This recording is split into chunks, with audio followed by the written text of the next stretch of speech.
Amici bellini, come va? Come andiamo?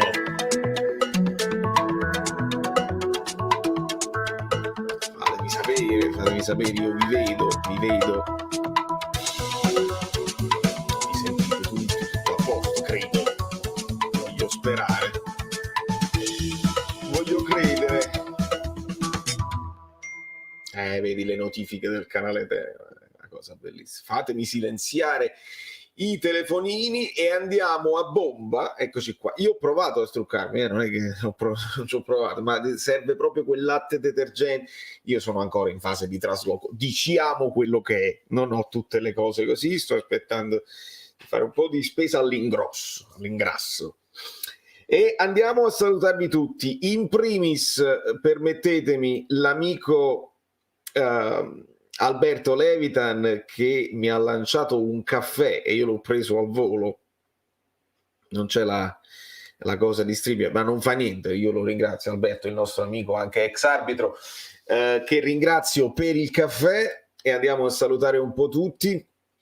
Like preventivo di Fabio, Mario delle Vedove che non ci manca mai, Tony Med, non ti posso dare torto, amico mio, non ti posso dare torto, e ti ringrazio comunque per il sorriso e questo minimo di censura che a me comunque piace, l'autocensura, perché noi comunque cerchiamo di essere meno trancianti possibili, ma è così. Buonasera a Davide Camera, buonasera Valentino, buonasera Vincenzo, Jacopo che mi diceva con grande gioia che ci scrive anche se dopo una sconfitta, ma è solo pallone. Bravo Giacomo, è solo pallone. Noi le nostre soddisfazioni morali ce le dobbiamo prendere anche da qualche altra parte, perché se aspettiamo il calcio. C'era una vignetta che ho girato agli amici abbonati, bellissima, su Jesse di Breaking Bad, insomma, dov'è, poi ne parleremo più là, per complimentarsi con voi e con Valerio in particolare. Forza Napoli punto, ecco, Forza Napoli punto. Un abbraccio a Aniello Taglialatela. Nessuno dica che all'ora di dare non si deve venire. Scrivo da Torino. Vedi, a pochi chilometri da Casilina stanno quelli là, ma noi ci abbiamo dato il sangue nobile da chi non si vende il veramente straordinario. Jacopo, mi fa molto piacere. Valentina ci porta a uno di quei discorsi che purtroppo un po' per fretta, un po' perché fare e un po' perché stavo concentrato su altre cose, questa storia qui di Baby Ciro allo stadio è un'altra di quelle storie belle. Purtroppo non si è visto, non si è potuto portare a casa la vittoria Baby Ciro, ma il papà un gol gliel'ha fatto, avrebbe potuto, sicuramente gliel'ha dedicato idealmente. Sto capello oggi pure non mi convince, non fa niente, e gliel'ha dedicato sicuramente il bambino di 2 settimane che già sta allo stadio con la mamma allo stadio, veramente una roba straordinaria. Un abbraccio Marco, che emozione poter iscrivere dopo 1 anno e mezzo che segue il canale, e infatti qualcuno, Virgilio è un ritorno, non c'è dubbio, un abbraccio Virgilio. Angela Torre, perché non potevi iscriverci, ci chiede Rossana, e lo aspettiamo la risposta di Giacomo. Felipe, System Failure, anche Angela ha questa curiosità. Il grandissimo Vincenzo Di Guida, che si è incontrato allo stadio con l'ottimo Fabio Versatile. Queste sono le cose che mi riempiono il cuore, quando la community poi si fonde, si incontra dal vivo, è una roba veramente bellissima. Siamo alle solite, lo so. Amico mio, un abbraccio Roberto Mandarini, Pisellau che parte con lo Spalletti out, io ci vado calmo, ma ne parleremo. Tutto a posto e niente in ordine. Un po' di tristezza nell'area di rigore. Cambiano i protagonisti, ma il risultato non cambia. Non lo so perché scrive, non osavi, no, invece devi osare, Giacomo, assolutamente, non è osare, è semplicemente stare in contatto. Buonasera Francesco, cerco di andare veloce, saluto da Houston Marco Ponticelli, we have a problem, Spallettone, Ciruz, e questo è sicuramente uno dei temi più importanti Oggi indosso maglietta del Bari, sì, ma è un po' di tutto. Ho cercato di fare un po' di tutto, non solo una maglietta rossa che ci ricorda il Bari, ci ricorda il Toronto, ci ricorda il Napoli, perché oramai questi sono i colori sociali, ed è anche un supereroe col mantello, i famosi supereroi, eccetera, eccetera. Fernando Fico. Vorrei dire che secondo me per Zielo il tempo della misericordia è finito. La prestazione di Zielinski si può dire tranquillamente anonima. Io quando mi sono sentito di doverlo difendere da alcune critiche che trovavo ingiuste, l'ho fatto. Di Zielinski ieri posso dire solamente una cosa in particolare: mi va bene che resti in mediana, mi va bene la risposta di Spalletti che dice io volevo lasciare uno più offensivo, che qualche strappo ce l'ha in difesa, e ci sta come concetto. Zielinski fa una cosa buona, fa quell'assist per Osimhen che però si trova in fuorigioco. Diciamo che la sua partita finisce lì nel primo tempo, poi lo abbiamo visto veramente poco, però ci aggiungiamo anche questa forza, questa sorta di posizione di Zielinski. Veniva dalla Polonia, ha fatto gol in Polonia e invece con noi no. Buonasera Bellini da Angelo Di Benedetto, buonasera Vincenzo P, Just Sniper, siamo ancora in lotta e questo è vero perché il Milan ancora una volta ha fallito un'opportunità importante di allungare, e quindi se vai a vedere il Napoli è lì a 66 punti come l'Inter, che però ha una partita in meno e ce lo dobbiamo ricordare, e il Milan è a 68. Con il Milan noi qualche chance ce la possiamo giocare a punto, perché se dovessimo arrivare a pari punti con il Milan siamo in vantaggio per la differenza reti, come scontri diretti siamo ovviamente in parità. Con l'Inter no, con l'Inter serve stare un punto avanti perché negli scontri diretti vanno meglio loro. Non fa nulla, ci vuole il latte detergente, hai ragione Ange. Mi devo organizzare sicuramente. Dal C4 ho il cuore spezzato, non siamo matematicamente fuori dalla lotta a scudetto, ma a livello psicologico mi ha buttato a terra, mi ha buttato giù questa sconfitta, e io lo capisco, amico mio, anche a me. Voi lo sapete, è difficile che faccio sfoghi. Il video che mi è uscito ieri a caldissimo ha il sapore di uno sfogo, perché è indubbio che ci abbia creduto anche io, visto l'andamento insomma delle due milanesi, sempre altalenante. Però è chiaro che la mia paura adesso è che, come ha buttato giù molti di noi, molti tifosi, che possa aver buttato giù i giocatori. Qua mi devono dimostrare. Qua i giocatori mi devono dimostrare, perché va bene tutto, vanno bene le critiche a Spalletti, tutto a posto, però i giocatori adesso mi devono dimostrare, perché sarebbe una storia che si ripete.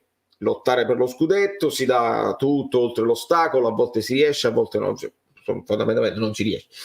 Però quando lotti per la Champions, perché in questo momento sì, siamo lì a 2 punti, 3 punti dal Milan, insomma 2 punti così per la Champions, ma c'è un po' di preoccupazione Champions, deve esserci, quindi io voglio che i giocatori siano sulle punte, siano sulle spine, perché affrontiamo la Roma e perché la Juventus sta comunque là vicina.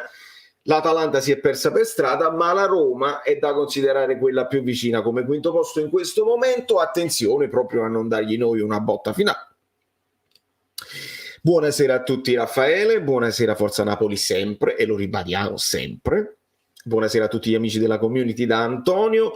Bravo Jacopo, hai fatto bene a scrivere, vedi che poi alla fine Jacopo troverai la community, troverai degli amici. Quanto sei fresco con il trucco? Sì, complimenti per la disamina a caldo, perché hai detto tutte cose serie, sei l'unico che alza il livello. Grazie mille Giacomo. Il mio problema è, secondo me, mi è capitato anche stamattina quando ho fatto quella a tiepido, adesso siamo un po' a freddo, ma anche a tiepido, quando ho voluto fare un po' di analisi della partita, ho preso degli screenshot, avrete visto probabilmente il video, anche lì mi sono dimenticato di citare qualcosa, l'errore individuale di Rachmani non l'ho proprio citato, l'utilizzo di Demme che ci aspettavamo, però in una fase della partita dove a quel punto, che ne so se aveva senso togliere Lobotka, e insomma ci sono molte cose, ecco perché poi la routine del vedere la partita, del fare la reaction, perché io quando vedo la partita da solo a solo, tranquillo, senza i truccatori, senza gli altri membri del gruppo che dicono vieni a registrare, è difficile vedere la partita così.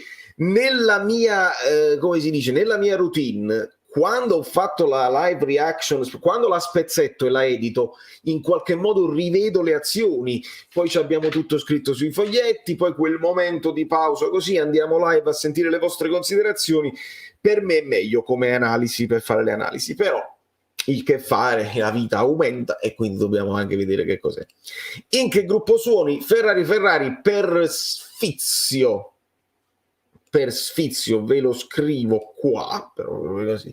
Uno dei gruppi in cui suono, si può fare così, ecco qua, Prime Prophecy è uno dei gruppo heavy metal con cui suono qui a New York, poi sono in varie altre situazioni. Nello specifico sto suonando parecchio con un cantante che si chiama Brian Rips, e se cercate Brian Rips su Spotify, sulle varie piattaforme, troverete anche un live registrato dove sono anche io, insomma un po' di cose musicali. Grazie per avermelo chiesto. Bisogna cambiare proprio faccia, ma da quanto tempo... no, ma è solo un giorno, Mario, è un giornino, ero truccato a quest'ora ieri più o meno, insomma, il tempo di fare le cose. Povero Di Coprio, questo è un altro tema, Ares, questo è un altro tema, si è fatto 30 ore di viaggio per vedere sto spettacolo. Allora sì, tra l'altro il presidente di Caffè Napoli, Giuseppe Fontana, ha incontrato Di Coprio,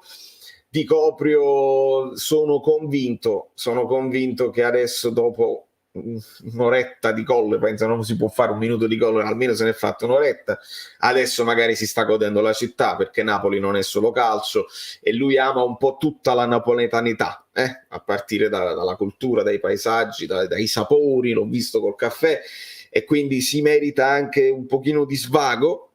E spero, questo l'ho detto agli amici abbonati in privato, spero che il Napoli abbia la sensibilità di invitarlo, perché non capita tutti i giorni che un tifoso che viene da lei, un tifoso giapponese, ce ne sono veramente pochi. Napoli, tu che dici sempre i tifosi all'estero, un'attenzione, un invito a Castelvolturno, un autografo di qualcuno, del tuo idolo, insomma è facile contattarlo, si può contattare, fate questa attenzione al ragazzo che lo merita, perché ci tiene a volte più di noi stessi napoletani. Ciao Luca Leardi che voleva una live, l'ho vista che chiedevi la live anche a Salvatore Pengue, insaziabile, ci siamo amico mio. Il gol di Mertens è di una qualità assurda, lì 9 volte su 10 la butto in curva, il pallone che sfiora il palo, veramente bellissimo Matteo. Rivedendo il replay da dietro, cioè alle spalle di Mertens, si vede proprio il pallone a fil di falo precisissimo. Vabbè, Mertens qualche gol lo sbaglia, non è che Mertens è infallibile, però ne ha fatti 145, vuol dire che la porta la sente.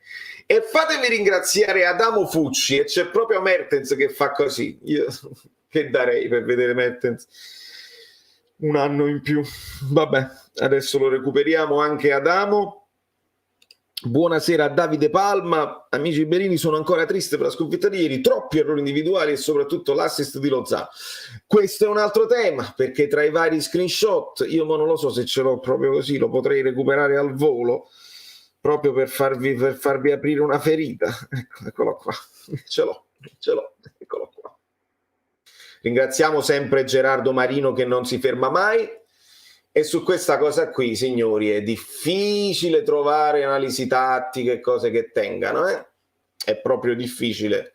Stai tu e il pallone che ti arriva a raso terra da Osimhen, una roba incredibile, basta che la dai di piatto raso terra a Mertens, che poi Mertens, quando Lozano prova una specie di tunnel avvolgente e la palla poi sbatte sul difensore, Mertens continua a correre e la recupera e poi Lozano finisce in fuorigioco, cioè l'azione non finisce lì, poteva anche svilupparsi e invece Lozano finisce poi in fuorigioco. Inspiegabile veramente. Buonasera Virgilio, tifare Napoli significa soffrire. Questo è perché lui, essendo in Germania, avrà un correttore che non capisce la parola ideologicamente, idealmente significa soffrire, ma ci vale, sono d'accordo che ci vale. A Napoli Sassuolo chi c'è nei distinti superiori? Questa è una domanda che vi fa Mario Delle Vedove alla community, quindi rispondete, perché se potete incontrare anche Mario, il cuore si fa in 1000 pezzi, si scioglie. Buonasera Massimo Selvaggi, vi recupero tutti, lo so che sono indietro con i messaggi, ma oggi è la promessa che vi faccio, è parola ai tifosi, anche perché per impegni personali probabilmente Guido non riuscirà a salutarci. Io ho preparato un paio di grafiche che possiamo analizzare insieme, poi vediamo se facciamo intervenire video qualcuno. Calma, però vi prenderò tutti. Politano ed Elmas sugli esterni di centrocampo, Anghissà e Lobotka double pivot davanti alla difesa e Driss accanto a Osi. Cosa ne pensi? Antonio, a me piace. Mi piace Elmas esterno sinistro, non c'è dubbio. Politano, che fa fase difensiva, può fare tranquillamente l'esterno destro. Li puoi mettere anche invertiti in un 4-4-2 ideale, dove possono arrivare i cross, perché comunque Osimhen abbiamo visto che di testa ci sta, anche se ieri uno lo poteva fare, forse in fuorigioco. Ci sta. Io su questo 4-4-2, pur di avere Mertens in campo vicino ad Osimhen, ho anche previsto un'eventuale formazione un po' più difensiva, perché Spalletti ci tiene all'equilibrio e anche io. E allora tu puoi pure giocarti Mario Rui esterno sinistro e ci metti Juan Jesus dietro. Diventi veramente coriaceo, secondo me. Mario Rui più libero di spingere, che il piedino del professore ce l'ha, e a destra ci puoi mettere Zanoli, ci puoi fare Zanoli di Lorenzo, quando se tornasse di Lorenzo, ma comunque Zanoli, davanti ci puoi mettere Malquit se non vuoi giocare con Polità, e giochi sui cross e sulle cose. Al centro Lobotka, Anghissà perfetti, Fabian Anghissà va bene, Fabian Lobotka meno, ma pure va bene, Dem con Zielinski anche a centrocampo mi sta bene. Si potrebbe fare, ma è difficile farlo adesso perché non ci hai lavorato, e quindi è difficile farlo adesso. Il mio migliore amico Bellino insieme a Stefano, siete tutti i miei amici, non c'è dubbio. Vincenzo, supereroe Bobotta, ecco, questo è il supereroe che non sapevamo di meritare, ma che ce l'abbiamo. Rita, benvenuti amici Bellini, mi raccomando, con i like preventivi e iscrizioni al canale. Stasera vi voglio ottimisti. Grazie Vale, mi state facendo pronto soccorso, non è per me. Oh, mi dispiace, a prescindere. Date un bacio a Rita, date immediatamente un bacio a Rita, e io, come dato che scorrono, vado un po' più veloce. Che tristezza che immolato Roland Garros. Parliamo di calcio, non c'è. Dato importantissimo, sì Massimo, lo so che questa sarebbe uscita come dato, ne ha parlato Antonio, ne ha parlato Paolo Del Genio. 170 minuti sono un gol ogni 29 minuti quando ci sono questi due insieme. Io ho rilanciato, ho chiesto ai miei amici di Diamo i Numeri, Antox e Salvatore, di fare un ulteriore approfondimento con questa statistica. Voglio sapere se con questi due insieme quanti gol abbiamo subito, perché così Spalletti ci può rispondere sull'equilibrio. È chiaro che non basta, perché sono pochi 170 minuti per fare una statistica seria, avremmo voluto vederli di più. A me questo già convince che sei più pericoloso. Poi dopo, che se subisci qualcosina è chiaro, ma se la subisci lo stesso senza Mertens e Osimhen e comunque sei meno efficace in attacco, io l'avrei voluto vedere. Su questo punto di vista non c'è dubbio. Abbiamo perso perché non abbiamo saputo annusare il pericolo e non abbiamo veleno, però sangue ciò fanità, e si ritorna al discorso Gattuso, che pure oggi è interessante. Paolo Del Genio, perché sennò se parte da me dice tu sei fissato con Gattuso, e invece Paolo Del Genio, anche in presenza di Antonio Gaito, sono amici, quindi io posso parlarne tranquillamente, lo so, conoscono benissimo la mia opinione al riguardo. Paolo Del Genio ha detto: se abbiamo fatto una chiavica a Gattuso dovremmo farla anche a Spalletti, se più o meno siamo lì. E ho preparato anche una cosina al riguardo, perché siamo quasi insomma, la cosa dei conti. E insomma, Gattuso 34 al ritorno, 34 all'andata, 43 al ritorno, e fanno 77. Spalletti fa 5 punti in più all'andata, ricordiamo le 8 vittorie iniziali che fanno un gran numero, e finora 27 e siamo a 66. Per arrivare al punteggio di Gattuso dell'anno scorso basta fare 3 vittorie, 2 pareggi e anche una sconfitta. Però ho idea che 77 non basteranno per lo scudetto. La differenza è che con 77 probabilmente quest'anno in Champions ci va in carrozza. Sotto questo punto di vista non c'è dubbio. Buonasera Anna Maria, like preventivo messo, e fatemi ringraziare Salvatore Reino. Reino, non guardo più le partite del Napoli, soffro troppo, ti seguo quanto posso per rimanere informato. Forza Napoli. Salvatore, allora 2 cose. Prima di tutto grazie per il supporto. Grazie 2, perché se stai in questa fase di sofferenza e comunque mi segui che io parlo del Napoli, per me vale tantissimo, quindi grazie infinite. Lo capisco, alcuni di noi hanno questo sentimento di allontanare un attimo tutto, la fede resta, è chiaro che uno resta sempre tifoso dell'altro, ma non staresti qua. Però quel fatto non lo voglio vedere, oggi non ne voglio sentire parlare, il Napoli ha perso, chiudo tutto, perché poi arrivano anche dei commenti, insomma, lo so, lo capisco. A proposito di Robin, ricordo che in una storia con Joker non fece per niente una bella fine. E come dice Cremonini, in questo mondo di eroi nessuno vuole essere Robin. Buonasera a tutti bellini, da Daniele Marconi. Vogliamo parlare del passaggio non riuscito di Lozano? Questo lo abbiamo detto. Solo dopo un minuto ha segnato la Fiorentina. Esatto, eravamo sull'1-1, quindi saremmo potuti andare in vantaggio.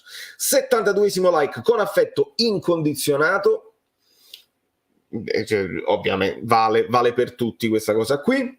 Mamma mia, la reazione dello stadio al gol di Mettez, quanto era contento pure lui, quel sorriso mi fa impazzire.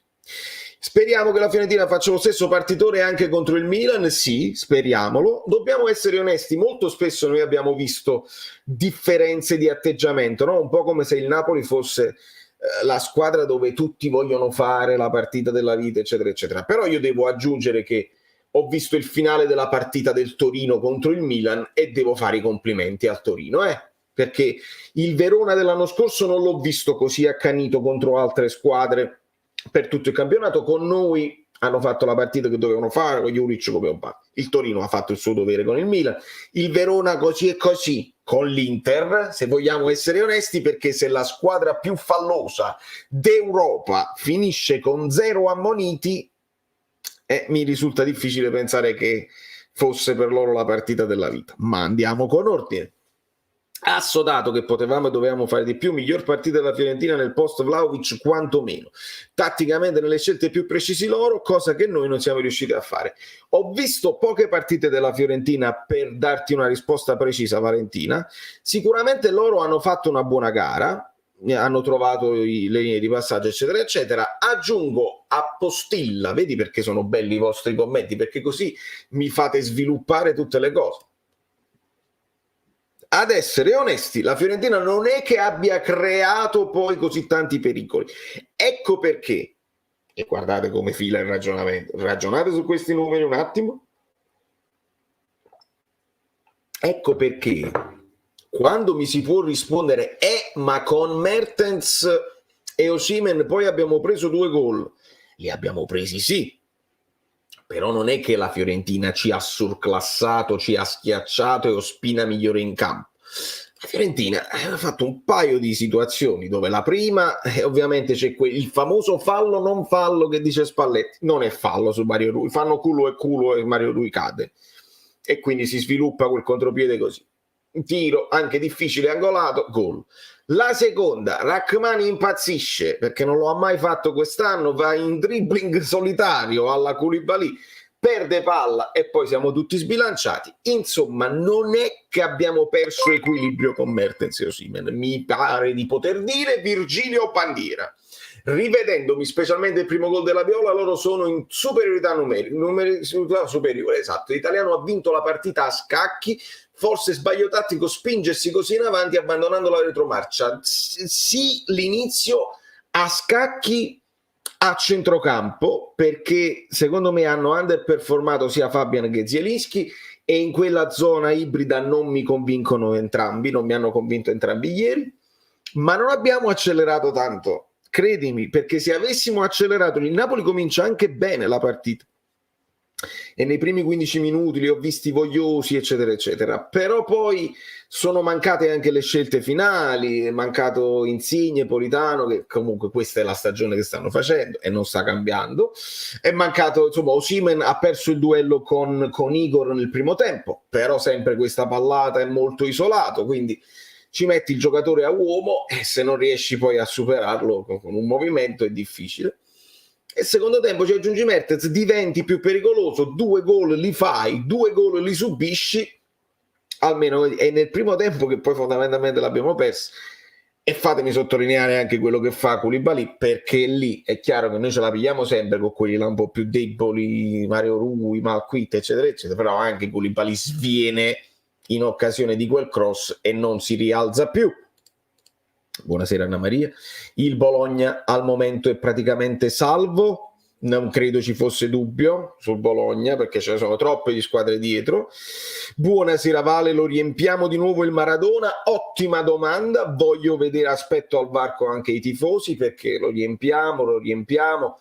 Quando si tratta dello scudetto lo riempiamo con la Roma, che poi è l'ultima partita di cartello anche, dove ci sono ancora delle speranze.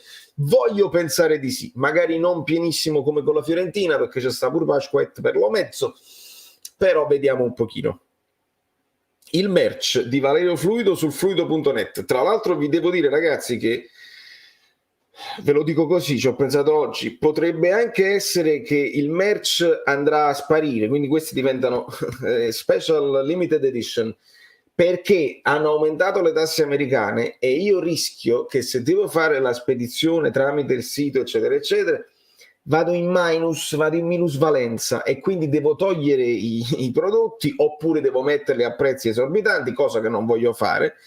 E quindi può essere pure che questi sono gli ultimi che mi aumentano di altri 2 centesimi e mi arrivano, per esempio, impazzisce il canale, tutti quanti ordinate la tazza, ci perdo soldi, proprio devo spendere di soldi miei e non si può fare. Quindi chi ha la tazza si facesse i selfie e me li mandasse.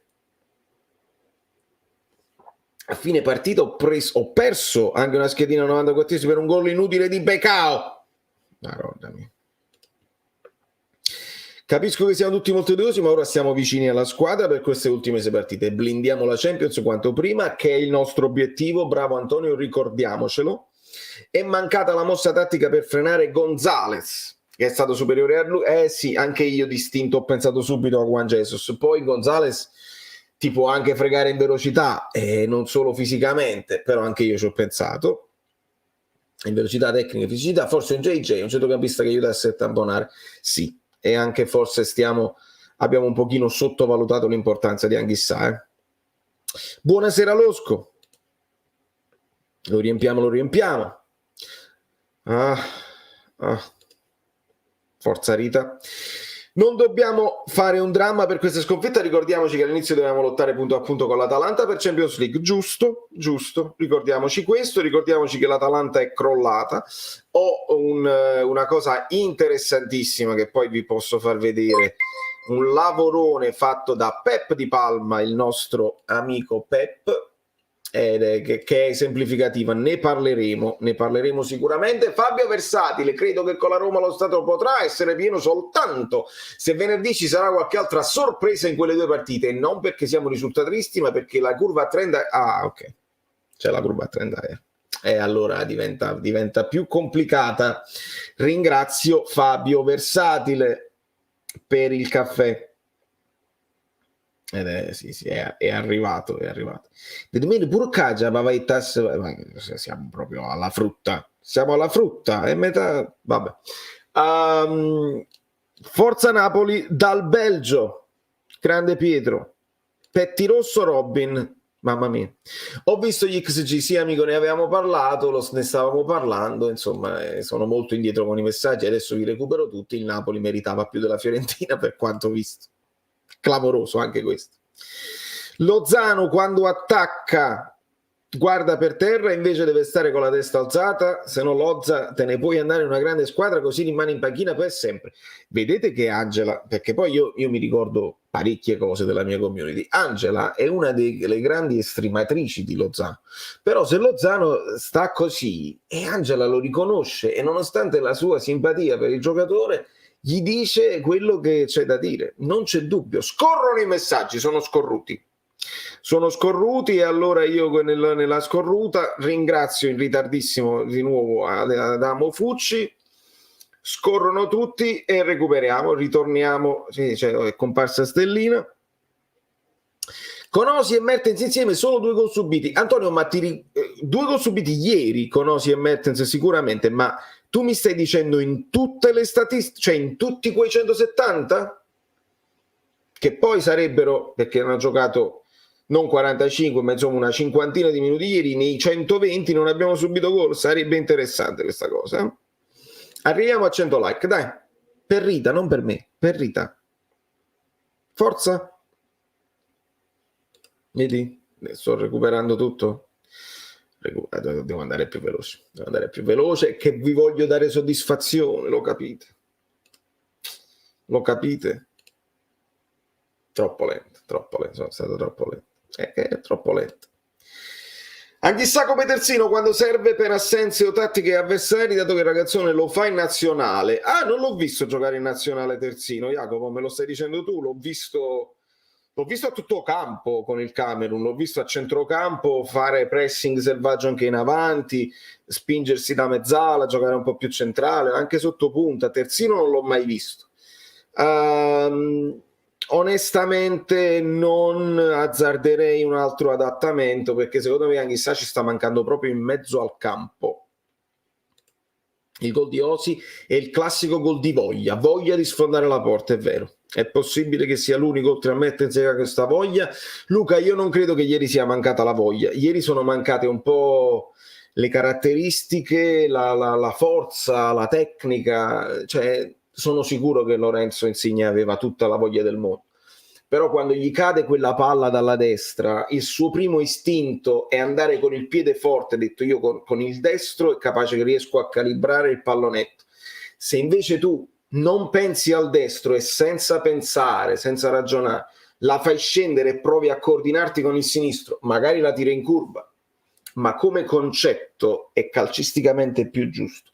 Insigne questi colpi non ce li ha e purtroppo questo è. Attenzione a Frank parziale in tutti i 170, interessantissimo ragazzi, siete forti, benissimo. E allora dai qua Mertens sa da fare questa cosa, si deve fare. Buonasera fratellone mio caro, sempre Forza Napoli. Oramai il fegato è andato, ma sempre più innamorato del mio Napoli. Un bacione forte a te e a tutti gli amici bellini, buona Pasqua a tutti e alle vostre famiglie. Frank, sempre generosissimo, io non so come darti i baci che meriti. Sì, il fegato si ingrossa, ma non c'è niente da fare, non c'è nulla da fare, questo è il destino. Anzi, io a questo punto, visto che risata ve la voglio fare, fatemi vedere se ci riesco, ci riuscirò a farvela fare questa risata, perché l'avevo condiviso gli amici, meritate tutti di farvela questa risata, che è bellissima, è geniale quando capitano le genialate. Allora, vediamo un pochino. Ha ragione Spalletti quando parla di equilibri. Ieri dallo stadio si vedeva benissimo con Fabian, Zielo e Mertens, sembrava il Napoli di Ancelotti, nonostante Lobotka, buchi enormi. Ma ricordati Fabio che i buchi io li ho visti anche a inizio campionato quando vincevamo 8 partite. Io quella voragine l'ho vista, però alla fine un po' Fabian, Zielo, tutti insieme siamo d'accordo. Ma Fabian è uscito per Mertens, quindi già questa cosa è sbagliata che mi stai dicendo, perché Fabian esce per Mertens, quindi non erano Fabian, Zielo e Mertens insieme. Siamo precisi, non mi far dire cose sbagliate. E poi è chiaro che se poi a difesa, a centrocampo c'è Zielinski, Lobot è per attaccare e non per fare. Io vi devo ricordare, e lo devo ricordare per forza, la Fiorentina con tutto questo disequilibrio 0,89 fa. 0,89 fa, quindi niente di che. Mi sto frizzando? Probabilmente mi stavo frizzando perché stava arrivando la fotografia che vi voglio far vedere e che vi propongo, perché voi vi dovete fare sempre una risata con me, seriosi, che parliamo di calcio seriosamente. GPG, ecco qua. Questo è essere tifoso del Napoli. Lo sapevi? Aspetta, fammi togliere il messaggio. Nella serie Breaking Bad, Jesse, per capire il senso di tristezza e rabbia per la perdita di Jane, decide di diventare tifoso napoletano e seguire tutte le partite. È così. Questo è essere tifoso napoletano, questa è l'espressione del tifoso napoletano quando arriva vicino vicino. Geniale. Napoli VHS Official, sempre geniale. E ringraziamo. Andiamo, allora, il Napoli fa fatica contro i 4-3, quello della Fiorentina, gioca da inizio campionato bene, non a caso, in 3 partite ci ha segnato 9 gol. Giacomo, anche questa non mi sento di condividerla al 100%, il Napoli fa fatica contro i 4-3, il Napoli fa fatica contro i quinti che giocano con le difese a 3, a 5, vi ricordate? Facciamo fatica con le squadre molto fallose. Altro dato. La Fiorentina ha fatto 17 falli, noi 9, tipo 8, 9, pochi. La partita totale di minuti effettivi 55, una cosa del genere. Se sono barate, noi non è che siamo gli unici ad aver visto queste cose. Gli avversari sanno che devono essere tosti con il Napoli e non giochiamo a pallone. E se non si gioca a pallone si va in affanno.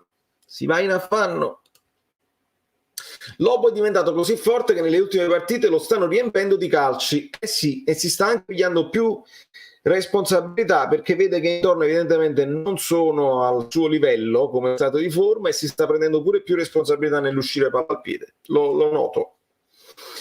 Allora Guido, dicevo a inizio live che ha degli impegni personali, io gli ho lanciato un messaggio, spero che lo potrà leggere prima o poi, non vi posso garantire la sua presenza oggi, purtroppo, ma non mancherà un commento di Guido a margine. Sì, ho capito, ma dovevo specificarlo perché lo stavo dicendo io, ho sbagliato. Ieri sentivo da uno youtuber del Napoli che la squadra sgarra sempre la quarta partita, come se ci fosse una maledizione della quarta partita. Allora Sergio, senza parlare di maledizioni, ma i trend esistono. È chiaro che la quarta partita non si è vista nell'inizio stagione perché 8 partite consecutive vinte e non c'è dubbio, però se poi tu prendi da quella ottava, dalla nona in poi e fai la progressione, fai tutta la media di tutto quello che abbiamo fatto, la media punti di tutte le partite dopo quel blocco iniziale è una media da 1.75 fino ad arrivare adesso. Che cosa vuol dire? Che se mantieni una media da 1.75 tu fai 66-67 punti in totale, non bastano per lottare per lo scudetto e non bastano probabilmente nemmeno nella Champions. Quindi quelle 8 partite ci hanno dato quel fieno in cascina per fare questo campionato così. Se il Napoli mantiene questa media che ha mantenuto dalla nona fino a ieri, non basta, bisogna fare di più. E con la famosa classifica Guido, che conoscete bene, cioè fare il rapporto con quello che si è fatto all'andata, il Napoli ha ancora l'opportunità di fare un pochino meglio e lo deve fare perché abbiamo le 2 partite con Empoli e Spezia dove abbiamo 0 punti all'andata e possiamo fare più 6 in questo momento e ringrazio ancora Pep Di Palma. Se andiamo a vedere, il Napoli in questo momento è di nuovo a -4. E di nuovo a -4 perché con la Fiorentina avevamo vinto, quindi andiamo a -4. Lo vedete il numeretto? Il primo è il Napoli, vedete il -4 è alla fine di quel 66, non me lo posso indicare, comunque lo vedete tranquillamente da voi. E la media punti andata 2.1 e la media punti ritorno è uguale. Il mio confronto che mi piace far vedere, guardate la media punti dell'andata del Milan 2.2, ecco perché chiudono meglio di noi l'andata, e la media punti del ritorno scende un pochino, 2. Cosa significa questo? Significa che c'è un equilibrio assoluto, assurdo, tra il Milan e il Napoli. Veramente siamo lì e cambia solamente un pareggio e una sconfitta in questo momento, perché parliamo di 68 e 66.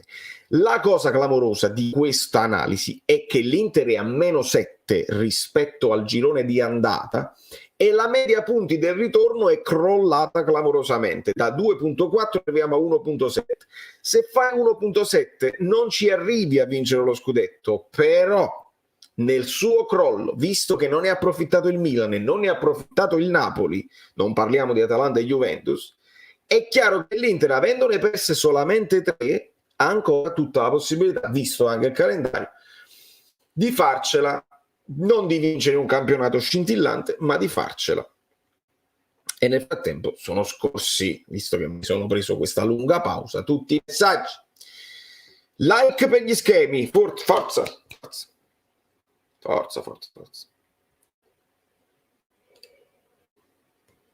Vittorio Avallone, domanda interessante: che tipo di progetto pensi di fare con Spalletti? Che bella domanda. Bisogna chiedere a De Laurentiis che tipo di progetto vuole fare con il Napoli. È impossibile risponderti adesso, perché al di là di Spalletti tu puoi pure decidere di cambiare nome a convinto. Ogni anno è chiaro che l'allenatore comincia bene e De Laurentiis dice il miglior allenatore del mondo, e non contestiamo nemmeno. A Spalletti devi garantire una squadra competitiva tutti gli anni. Il Napoli adesso è a un bivio perché ci sono molti giocatori in scadenza e devi sostituire bene. Spalletti sicuramente si fiderà di Giuntoli e della possibilità che darà Giuntoli con i nuovi giocatori, e non c'è dubbio. Devi capire però che cosa vuole fare De Laurentiis con il Napoli, perché la doppia proprietà esiste, perché il Bari sta lì ed è arrivato in Serie B, e perché al di là della Serie B o della Serie A, per il 2024 una dovrà essere ceduta. De Laurentiis ci sta provando con questa situazione del ricorso, avvocati, eccetera, eccetera, non si sa. Ma allo stato attuale delle cose, una di queste due squadre dovrà essere ceduta, e lì sarà il mercato a stabilire se è più appetibile il Napoli, se è più appetibile il Bari, e se De Laurentiis preferisce, in vista di offerte per entrambi, se ce ne fossero, aspettiamo sempre Jeff Bezos, quale squadra vendere, cedere. E lì poi si può parlare del progetto a Spalletti. Nel frattempo è chiaro che dobbiamo semplicemente chiederci che cosa vuole fare il Napoli. Vuole competere per lo scudetto? Si sente in grado di fare tutti quei passaggi per mettersi a livello con le due milanesi e con la Juventus che sempre la stanno, oppure possiamo semplicemente farci il nostro campionato con Atalanta, Roma e Lazio?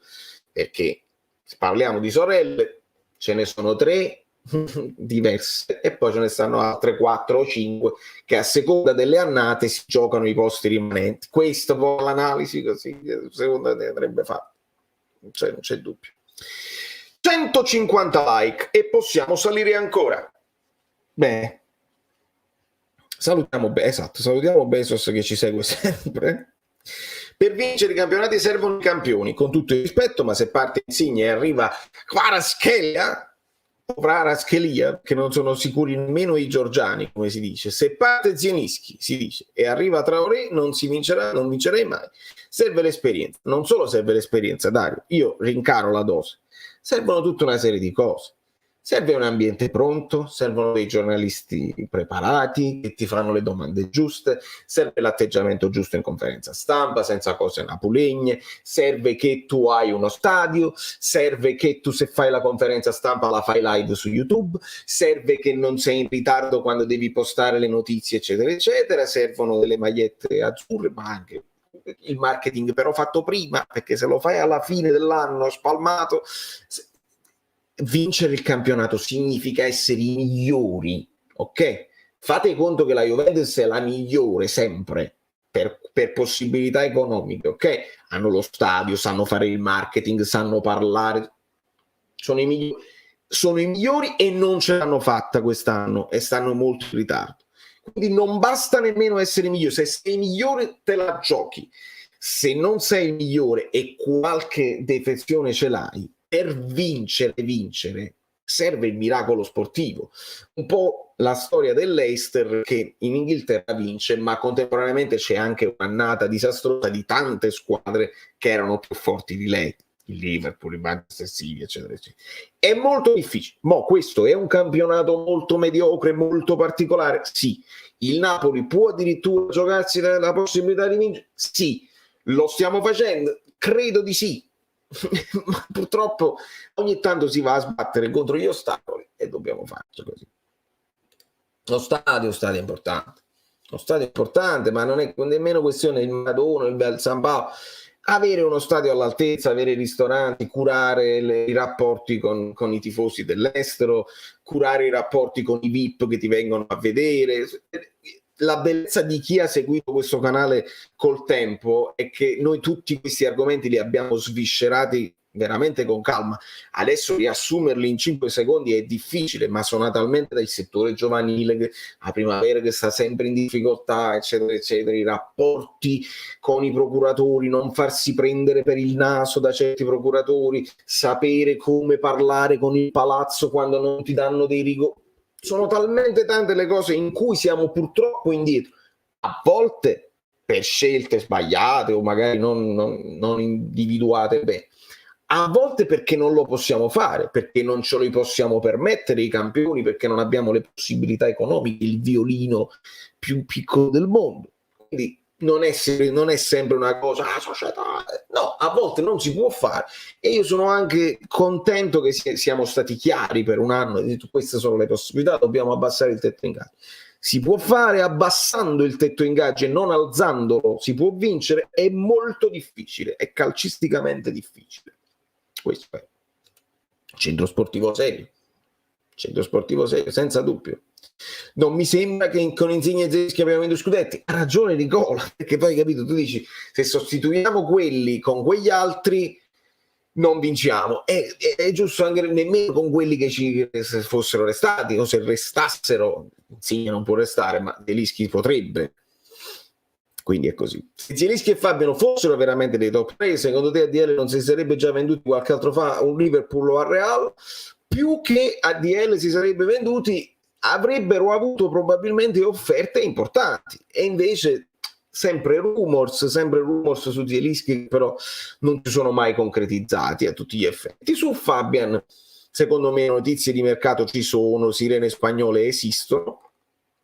Fabian però ora, al di là della definizione di top player, ha fatto un campionato in crescita, che era una crescita che è partita già l'anno scorso, secondo me. Adesso sta un po' soffrendo, e credo stia soffrendo fisicamente, questi problemini di pubalgia di cui si parla, e Spalletti ce l'ha ripetuto che non sta al 100%, e quindi stiamo rivedendo un po' quel Fabian lì, quel Fabian che non mi convinceva troppo. Vediamo, perché Fabian ha tutte le caratteristiche fisiche, tecniche e anche di qualità di calcio, giocare una grande squadra. Che poi lo vogliamo definire top player, che lo vogliamo definire un trascinatore, non lo so e non ci serve nemmeno. Però questi sono due giocatori su cui uno può riflettere e dire se mi arriva un'offerta può essere pure che è il caso di prenderla, non da portare in braccio, perché li porti in braccio, mentre li porti in braccio devi vedere chi stai portando a casa, perché poi è sempre difficile sostituire. È ora di rendere ufficiale l'assunzione di Malquit come social media manager. Anche questo è giusto, è giustissimo. Buonasera, perdonatemi per il ritardo, triste e dispiaciuto, ma sempre Forza Napoli. Da Mario.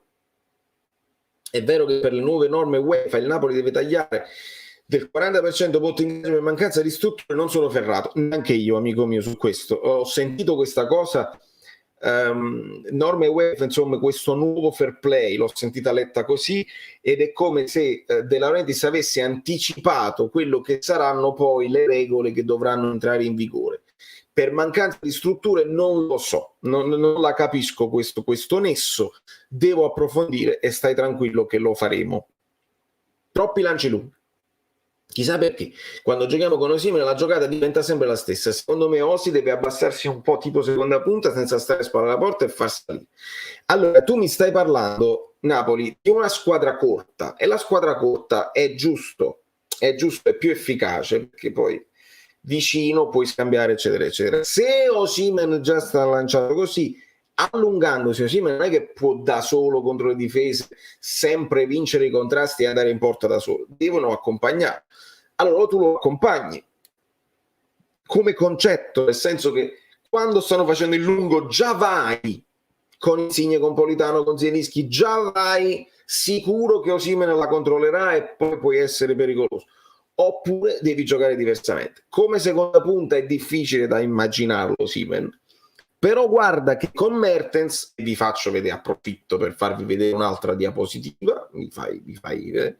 E poi se non mi sbaglio è sempre la stessa, Qua, su questa diapositiva qua, guardate che Osimhen ha fatto proprio quello che mi dicevi tu, perché lo vedete qui, in basso a sinistra. Osimhen è venuto incontro, ha controllato il pallone e l'ha girato sullo zaino. Però al centro si è buttato subito Mertens. Questa poi è la differenza, perché io dico che Mertens fa giocare meglio anche Osimhen, perché tu devi avere un punto di riferimento in avanti. Se Osimhen viene incontro e poi nessuno si butta, diventiamo sterili. E questo è quanto. Ritorniamo ai messaggini. Scorrono veloci, è colpa mia. Siamo a -2 dal primo posto e Spalletti parla di fine del sogno e di ottima panchina al di là dei titolari. Insomma, la società non vuole vincere lo scudetto e non ha nessun interesse. Questo e più. Allora, più che fine del sogno, io l'ho ascoltate le parole di Spalletti. Allora, o lui si è reso conto che è andato oltre con le dichiarazioni nel pre-partita, dove ha detto oramai stiamo là, giochiamoci il sogno scudetto, e il Napoli ha sentito la pressione ed è venuto a me. Non credo. Oppure sta cercando un attimo di pompierare e di dire no, ci ha ricordato quello che era poi l'obiettivo stabilito dalla società. Perché quando la società chiama Spalletti e dice guarda, il mio obiettivo è assolutamente rientrare in Champions, Spalletti dice benissimo, è il mio mestiere andare in Champions, storicamente questo faccio. Qual è la squadra a disposizione? Guarda, non c'è stanno sordo, non possiamo comprarti nessuno. Probabilmente però non ti venderemo neanche nessuno. Ti sta bene la squadra di Gattuso? E Spalletti dice sì, però non c'è più Bakayoko. E non ti preoccupare che abbiamo individuato anche chissà. Benissimo. Se ne va a Usai, non ti preoccupare, tanto mettiamo mezzo Zanoli più o meno, anzi meglio Zanoli di Usai. Ecco che Spalletti dice ok, questa è la squadra, io penso che in Champions ci posso arrivare. E questo è così. E forse ce lo sta ricordando, che quando tu stabilisci gli obiettivi iniziali, una cosa è che tu parti con quel fatto, questo è l'anno, abbiamo comprato Lukaku, abbiamo comprato Vlahovic, abbiamo comprato Ronaldo, abbiamo comprato Ibrahimovic, stiamo lottando per lo scudetto. Il Napoli non lo ha fatto, di conseguenza non erano proprio nelle velleità. Se poi si sviluppa un'annata, guardiamoci nell'anima, dove l'Inter sta perdendo punti così, Atalanta -11, il Milan nemmeno ha fatto niente, sta confermando l'anno scorso, è chiaro che te la devi giocare fino in fondo.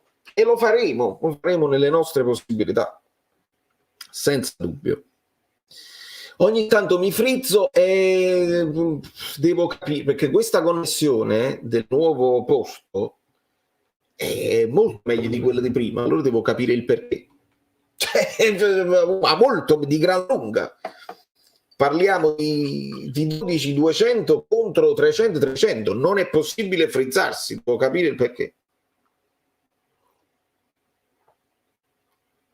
Unstable. Devo usare i cavetti, capito? Useremo i cavetti e risolveremo. Connection is fairly good. Vabbè, risolverò, non vi preoccupate. Alberto. Ecco, Alberto Gemma, il tifoso del Milan che ci viene sempre a salutare. Un abbraccio. Sì, no, lo speed test l'ho fatto, amico mio, figurati, è la prima cosa che ho fatto. C'ho velocità, ma evidentemente con StreamYard è una cosa diversa. Non è questione di download, è questione di upload. E l'upload io sto a 300, cioè devo andare per forza benissimo. Devo usare il cavo Ethernet. Buonasera, sono appena entrato. Cosa ne pensi del fatto che subiamo gol da 8 partite? Subendo siamo sempre costretti a fare almeno 2 e ciò non è sempre possibile, specialmente quando gli esterni stanno facendo una stagione così. Senza dubbio, in vista di un equilibrio che, insomma, così è così, ricordiamo, il subire gol significa portiere che deve fare la parata, sempre così, K2 che è tornato dalla Coppa d'Africa non nelle condizioni alla K2, Rachmani è venuto meno giusto nell'ultima partita perché comunque non c'era, ha avuto la febbre eccetera eccetera, non ha giocato bene così. Ma Jesus ha dato più garanzie di tutti quanti, cosa incredibile. Mario Rui, parliamone, deve fare gli straordinari, sta facendo gli straordinari come li ha fatti Di Lorenzo, non si può pretendere che sia sempre da 9 in pagella. Quindi questo è poi subire così. Poi ci sono delle cose a centrocampo, insomma, Spalletti deve ragionarci.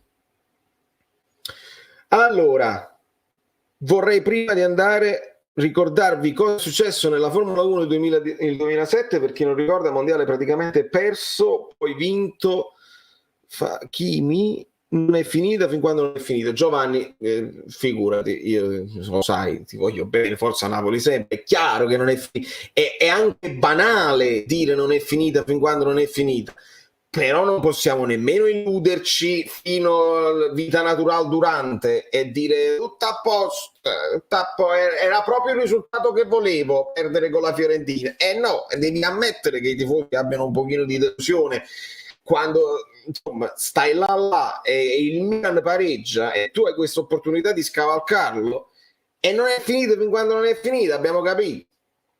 Il Napoli è in grado, le famose finali, tutte le finali, il Napoli è in grado di vincere 6 partite consecutive? Sì.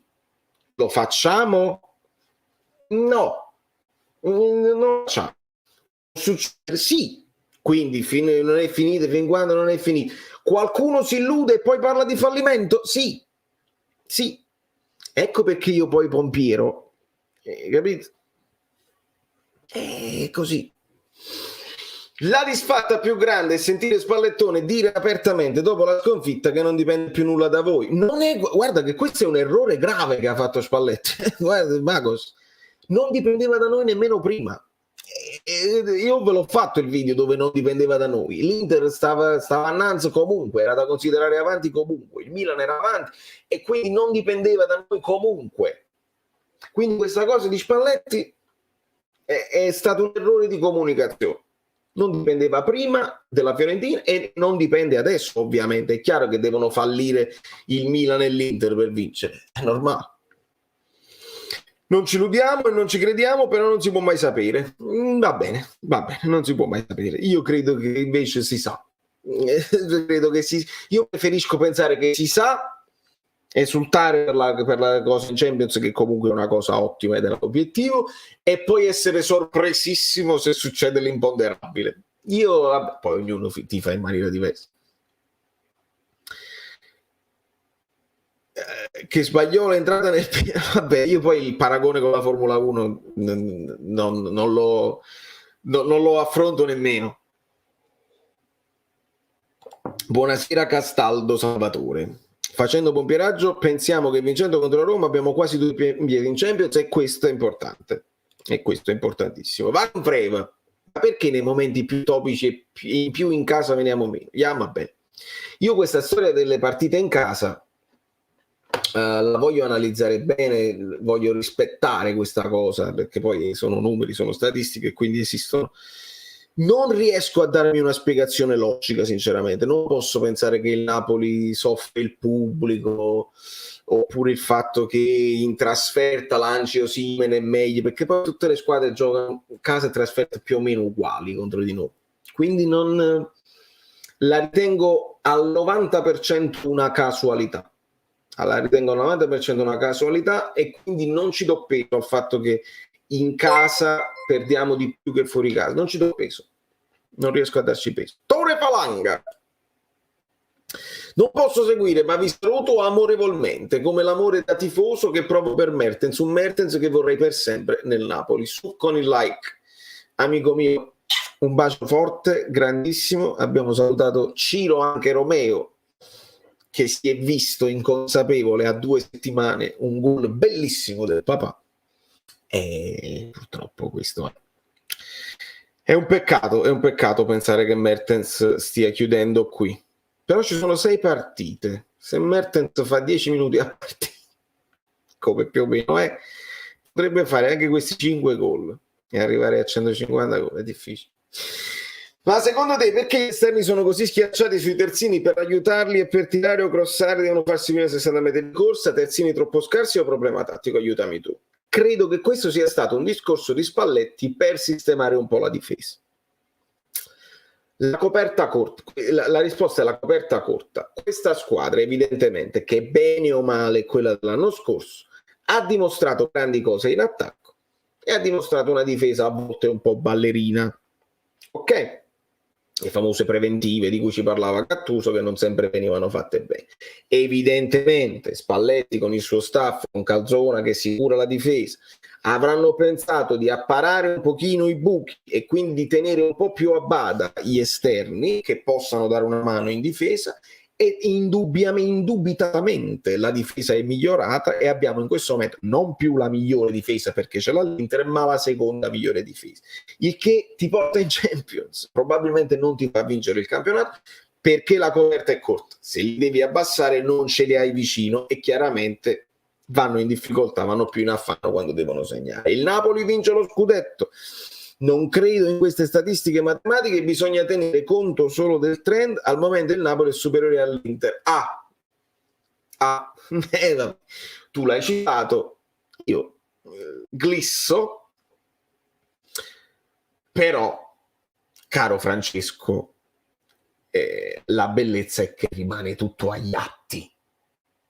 Rimane tutto agli atti. E le opinioni sono tutte rispettabili. Però la matematica è complicato da confutarla. È complicato confutarla. Benitez, Gattuso e Ancelotti invece interpretavano tale rapporto in modo diverso.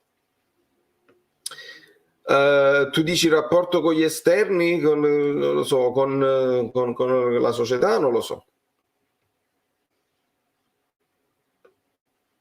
C'è la spiegazione su perché perdiamo in casa, ce l'ho già e tu la conosci benissimo. Non sono d'accordo su questa cosa qua, ovviamente, ma perché non cambia niente, capito? La presenza di chi sai tu non cambia la volontà dei giocatori, non la cambia. Non sono d'accordo con te su questo. Riconosco tutti i meriti di questo presidente, ma anche le colpe. Possiamo dire che il suo progetto in qualche modo sta naufragando. Pensava che il calcio si potesse gestire come un'azienda, ma non è così. Un po' è un'azienda perché questo è il calcio 2.0, quindi devi ragionare in un certo modo. Più che altro devi vedere che tipo di azienda.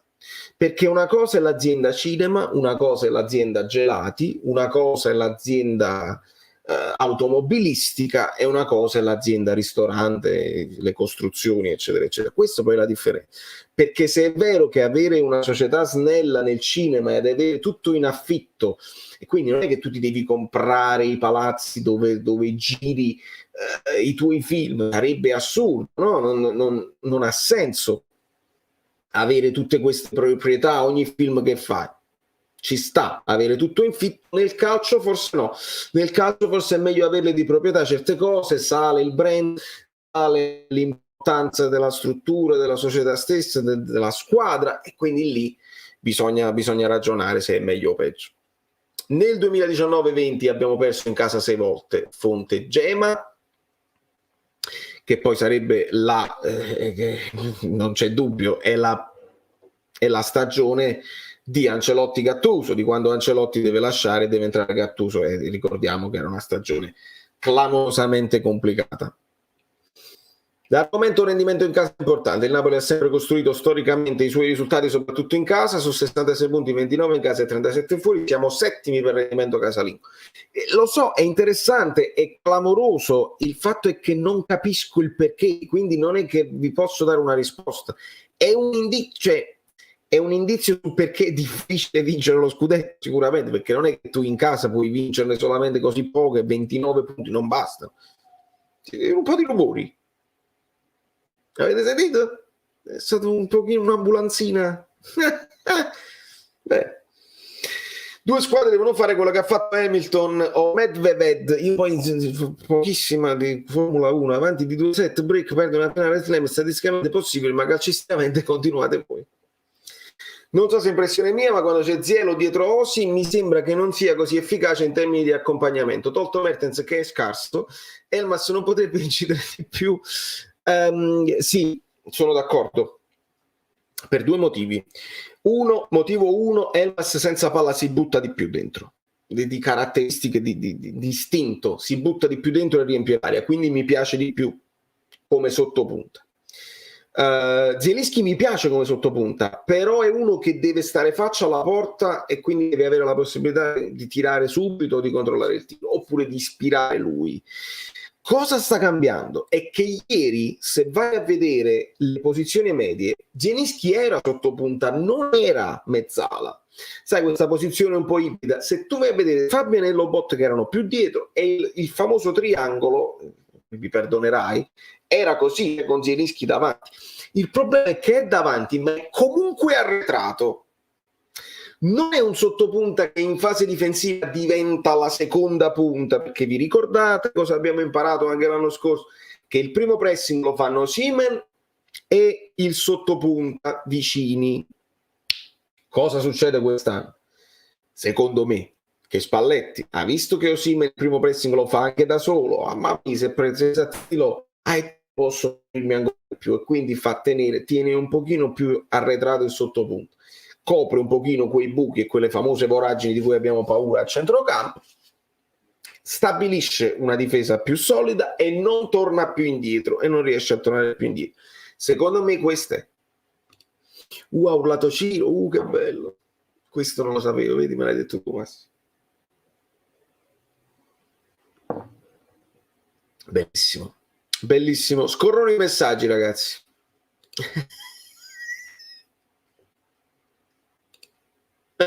No, non avete sentito, io ho sentito, era piccolo piccolo. Era...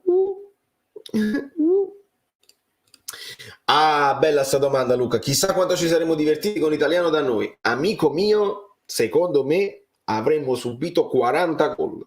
Perché Italiano, il nuovo Klopp, ho sentito dire, tutto a posto. Sicuramente è un allenatore bravo, è un allenatore però esordiente, è un allenatore emergente, è un allenatore alla Gattuso in termini di esperienza, cioè poca. Non ha esperienza internazionale, non ha esperienza nei campionati italiani, poca. Attenzione, è uno che caratterizza le proprie squadre, è uno che ha grinta, è uno che sa insegnare calcio senza alcun dubbio. È piacevole da vedere, pressing alto, scambi, partenza da dietro, sì. Fase difensiva rivedibile. Fase difensiva di Italiano rivedibilissima. Già l'anno scorso con lo Spezia, dove il Napoli ha fatto quello che voleva con le squadre di Italiano senza segnare, perché siamo scarsi noi, perché a noi manca la percentuale realizzativa, il rapporto tiri fatti gol, siamo scarsi noi, non è scarso, non è forte Italiano. La fase difensiva dello Spezia lasciava a desiderare, la fase difensiva della Fiorentina lascia a desiderare, e vi ripeto, non posso fare a meno di ripetervi, quanto ci saremmo divertiti, te lo dico io. Così, guarda che bella la fase difensiva della Fiorentina. Boom, Mertens da solo in porta. E non solo, che il Napoli comunque costruisce 1.4, e se Insigne non fa il pallonetto, e se Osimhen aspetta un attimino invece di andare in fuorigioco, e se quel colpo di testa Osimhen lo indirizza un pochino meglio, e se Mertens fosse stato 3 centimetri più alto faceva un altro gol, e poi comunque sul 3-1 loro subiscono il 3-2. Attenzione con Italiano, attenzione, è uno di quelli che caratterizza le squadre, che deve fare esperienza e che probabilmente diventerà un De Zerbi, diventerà un... Benissimo, fase difensiva di Italiano rivedibilissima, quindi ci saremmo divertiti? Non ne sono sicuro. Non ne sono sicuro. E se grande Peppe, facciamo attenzione, cerchiamo di non passare dalle giuste critiche per Spalletti a richieste di esonero del piano. Occhio, senza dubbio Peppino, e non so se c'eri quando io ho cominciato a far vedere il tuo splendido lavoro sui numeri e sulle medie, così. Un'altra delle cose interessanti che ci fai vedere è la possibilità, i potenziali punti finali, che significa tutte vittorie, lo vedete come primo numero sotto al primo scheletto. Il Napoli, se le vince tutte, arriva a 84, se l'Inter le vince tutte però arriva a 87, e se il Milan le vince tutte arriva a 86. Se l'Atalanta le vincesse tutte arriverebbe a 72, quindi siamo padroni del destino sull'Atalanta, e se la Juve le vince tutte arriva a 80, quindi siamo padroni del nostro destino anche sulla Juve, il che significa di essere padroni sul nostro destino anche sulla Roma. La Champions la possiamo perdere solamente noi, lo scudetto lo può perdere solo l'Inter. lo può perdere solo l'Inter. Questa scena è Shine Sparky, lo so, è quella là di Lozano, per me è più clamorosa di tutte, anche di quella di Fabian, di cui ho una diapositiva anche qui. Però su Fabian io, sai che cosa ho pensato? Che questo è il momento in cui lui arriva all'impatto con il pallone, e in questo momento sia Igor che Milenkovic che Terracciano gli hanno chiuso un pochino l'angolo di tiro. Per me qui sbaglia lui il non capire con la coda dell'occhio dove si trova Zielinski, e il passaggio per Zielinski è troppo lungo e per Osimhen è troppo corto. Quindi qui sì, un Fabian più lucido magari poteva spaccare la porta, fare un passetto in meno e segnare, non c'è dubbio. Però ritengo più grave quello di Lozano. Non ci siamo, non ci siamo. Una guagliona stabile a stu guaglione, quale guaglione? Parlate tra di voi. Spalletti ha grandi limiti. Spalletti avrà limiti come tutti gli esseri umani. Spalletti avrà limiti come tutti gli esseri umani, ragazzi. Poi ricordiamoci una cosa: Inzaghi con l'Inter, Pioli con il Milan, Spalletti con il Napoli. Sono 3 allenatori che non hanno mai vinto in Italia. L'unico che ha vinto è Spalletti, ma in Russia, dove ci sono altre cose e dove aveva una squadra probabilmente costruita per vincere. È bene che abbia l'esperienza di chi sa cosa significa stare in vetta e arrivare fino alla fine, questo è bene. Però in Italia ovviamente la questione è diversa, ci sono altre cose, non hai una squadra che è stata costruita per vincere, quindi io non mi aspetto nemmeno che vinca. Mi sarei aspettato un pochino più di fantasia nel gioco d'attacco, perché non sono contentissimo del gioco che non mi sento spumeggiante. Ecco, quando vedo il Napoli non vedo una squadra spumeggiante. Però contemporaneamente, mentre facciamo le critiche a Spalletti, io devo chiamare alle proprie responsabilità anche i giocatori, perché non sono sicuro che poi con giocatori un pochino più performanti, un pochino più decisi, che facciano la scelta giusta con qualche lettura, magari ci saremmo divertiti di più. Su questo non te lo so dire. Il Napoli come italiano sarebbe la Fiorentina di adesso, secondo me potrebbe esserci come valori. La Fiorentina con Vlahovic è una squadra, la Fiorentina senza Vlahovic è un'altra squadra, però bene o male siamo lì. Poi è chiaro che il Napoli i giocatori probabilmente sono più forti, sono più abituati. La differenza è questa, è che la Fiorentina viene da un'annata disastrosa dove si è salvata e già sta facendo robe incredibili, perché tipo più 20 rispetto all'anno scorso, una cosa del genere. Il Napoli bene o male più 3, quindi stiamo bissando quella che è così, quindi all'italiano vanno i propri meriti sicuramente. Buonasera, premesso la Fiorentina ha meritato di vincere, credo che sarebbe da cambiare qualcosa di Taranti. Cosa ne pensi? Un 4-4-2 con Elmas, Lopo, Anghissà e Politano? Roberto, me l'hanno proprio già proposta così e ho detto che non mi dispiacerebbe affatto. Guardando qualche partita del Genoa mi ha incuriosito moltissimo Ostigard. Che te ne pare? Difensore centro-sinistra che non mi dispiacerebbe per niente come riserva di KK. Valentina, mi rimetto alla tua... la clemenza, alla tua saggezza, perché non ho proprio idea di come giochi questo ragazzo. Ho guardato pochissimo il Genoa, tu già stai avanti, ti guardi il Genoa perché Blessing, se tu sei la nuova probabilmente Salvatore Pengue che ti guardi tutte le partite, ti chiamerò nello staff, non posso fare altro che chiamarti nello staff. 5-5-0 di Simeone e vincimo lo scudetto, non lo so, perché la difesa d'oltranza non fa sempre parte del nostro DNA. Ultimamente anche con questa idea dell'equilibrio i gol li stiamo prendendo e farli in avanti non è sempre la nostra specialità ultimamente, parlando sempre di trend. Se fai 0-0, 0-0, 0-0, 0-0, 0-0, 0-0, cioè non subisci mai gol, 0-0, 0-0, fai 38 punti a fine campionato, il che ti salvi, ma non vinci lo scudetto. Bisogna segnare, specialmente in questo poi campionato, questi campionati, questo calcio un po' più moderno, devi segnare di più. La difesa d'oltranza non basta. Con i soldi della qualificazione Champions aumentano le possibilità di rinnovo per Mertens, Spino è già tutto segnato. Vittorio, Non credo che non credo, ho paura che sia tutto segnato. Su Ospina non lo so, però su Mertens devi anche considerare la presenza di Spalletti a questo punto, perché questo che stiamo vedendo adesso è un Mertens in formissima, super motivato, fresco fisicamente, che è uscito dal problema alla spalla, che ha recuperato completamente, proprio sta fresco di mente, eccetera, eccetera. L'anno prossimo avrà un anno in più. Quanto Spalletti, che lo utilizza sempre con il contagocce, lo utilizzerà l'anno prossimo? Allora Mertens ha dato dichiarazioni d'amore, ha fatto interviste, ha detto che è disposto ad abbassarsi lo stipendio, ma lo puoi sempre mortificare così? Magari lui ha voglia di giocare e di togliersi qualche altra soddisfazione.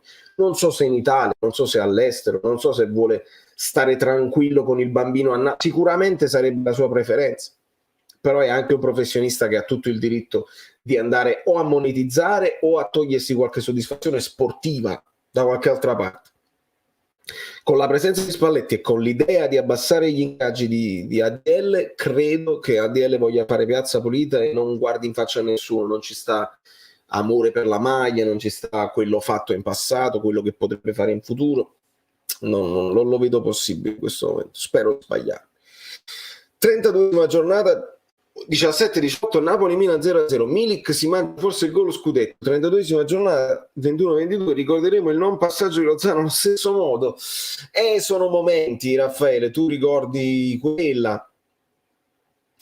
Potrebbe essere, ma questa perché la clamorosità della cosa, tu dici? Sì, però io faccio fatica, sono tutte annate diverse, la comparazione con le annate è sempre particolare, perché poi tu adesso ricordi quel gol lì, ma il Napoli aveva steccato sicuramente qualche altra partita prima che ti porta a quell'errore lì.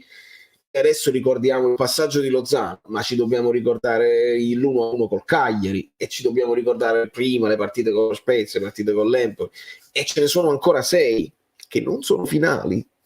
Potrebbe essere decisiva con la Roma, perché adesso noi abbiamo una giornata dove il Napoli ha l'impegno più probante, perché va con la Roma, l'Inter deve affrontare il Genoa e il Milan deve affrontare maggio scontato, comunque una squadra che si può fare. Il Milan ce l'ha complicato dopo il calendario, e il Napoli con la Roma potrebbe essere un'altra di quelle occasioni dove magari steccano quelli, il Genoa fa un'altra partita così e tu hai l'opportunità e magari si mangia il gol Rachmani davanti alla porta.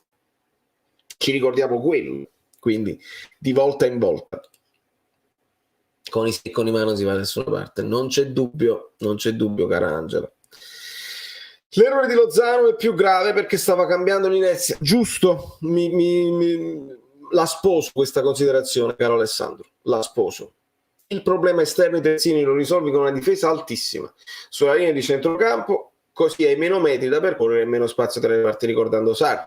Ricordiamo Sarri sicuramente, ricordiamo anche che però la Lazio quest'anno ha subito una caterva di gol e quindi sì, l'idea di Sarri va bene, però devi avere gli interpreti giusti e devi anche lavorarci tanto. E c'è Calzona che era il collaboratore di Sarri all'epoca con Spalletti, quindi c'è un punto di riferimento comune con queste due cose qua, ma non basta Sarri, vedete che sta combinando con la Lazio, non basta. Era difficile tirare da lì, aveva lo specchio chiuso, sono d'accordo che quella zona era più clamorosa e siamo arrivati ancora allo screenshot.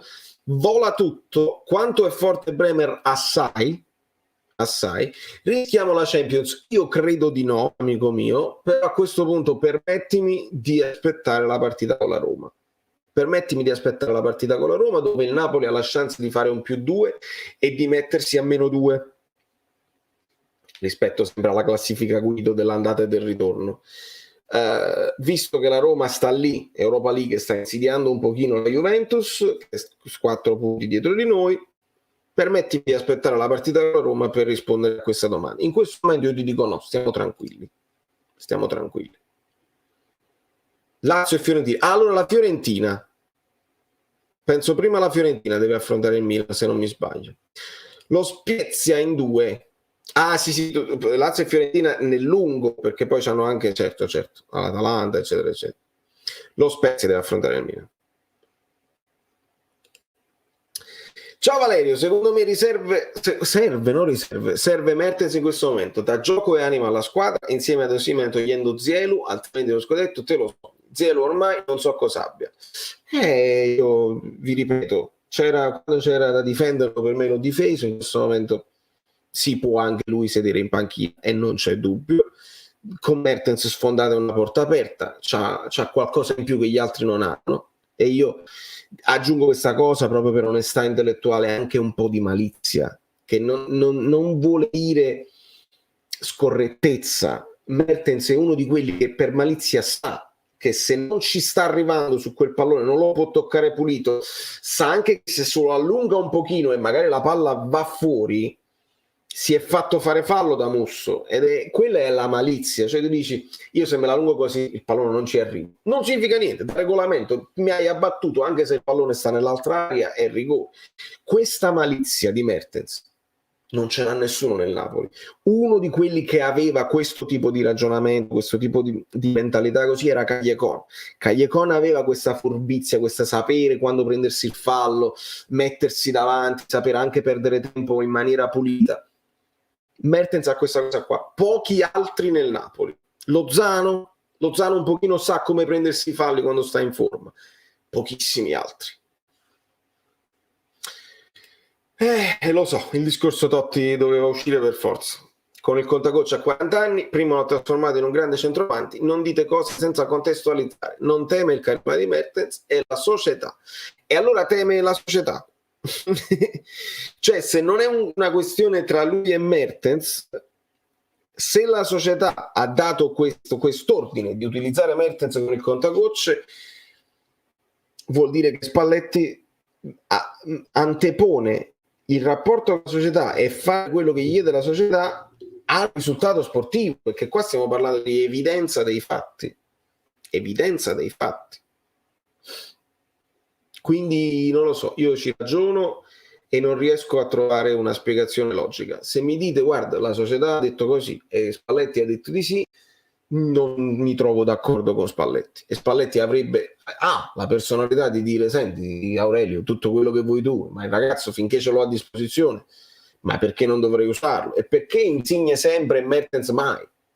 Cioè Mertens è lo stesso, che su Insigne si poteva fare lo stesso discorso, metti che Insigne diventasse incredibile fino a fine dell'anno e poi se ne va e il tifoso dice mamma mia, non avete rinnovato un Insigne così, c'è questo rischio, e Insigne sta giocando così e comunque gioca sempre. È proprio complicata da spiegare, Meno 6 like, non parlo più.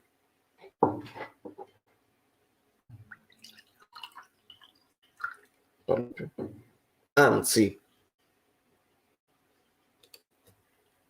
è giusto.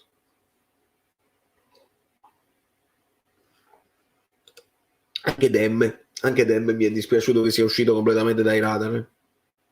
Vediamo.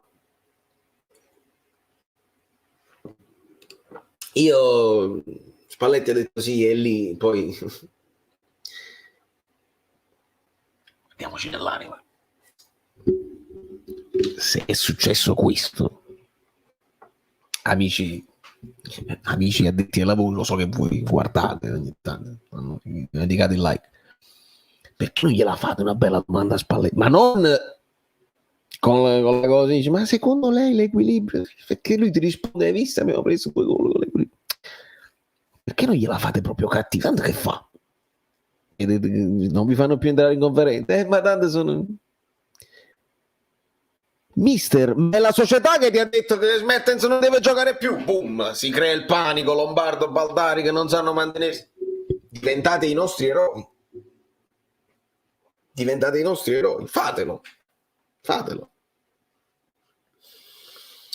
Osimhen troppo solo, vero?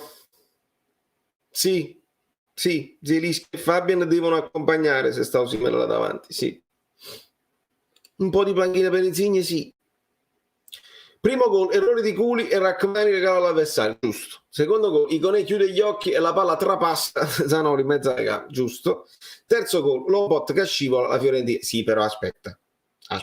Italiano non è Guardiola e siamo d'accordo. Però Lobot che scivola è l'ultimo dei passaggi. Prima ci devi mettere Rachmani che va in slalom fino a centrocampo, e lì è l'errore. Su Iconè chiude gli occhi ma la palla gli arriva perché c'è quel contrasto Gonzalez-Rui dove lui cade e aspetta un fallo che non arriva. Il primo l'hai spiegato bene. È chiaro che la Fiorentina ha meritato, ma perché hanno fatto la partita che dovevano fare. Ma Italiano non è Guardiola, siamo d'accordissimo, perché ci vuole tempo, ci vuole esperienza. Extreme, riscrivilo, non posso tornare indietro, è un casino, volano tutti i messaggi, oggi la connessione non mi sta aiutando, riscrivilo tranquillamente. Non succede, ma se succede, Milan stecca Genoa, Inter anche. Il Napoli ne approfitta, partitone con la Roma.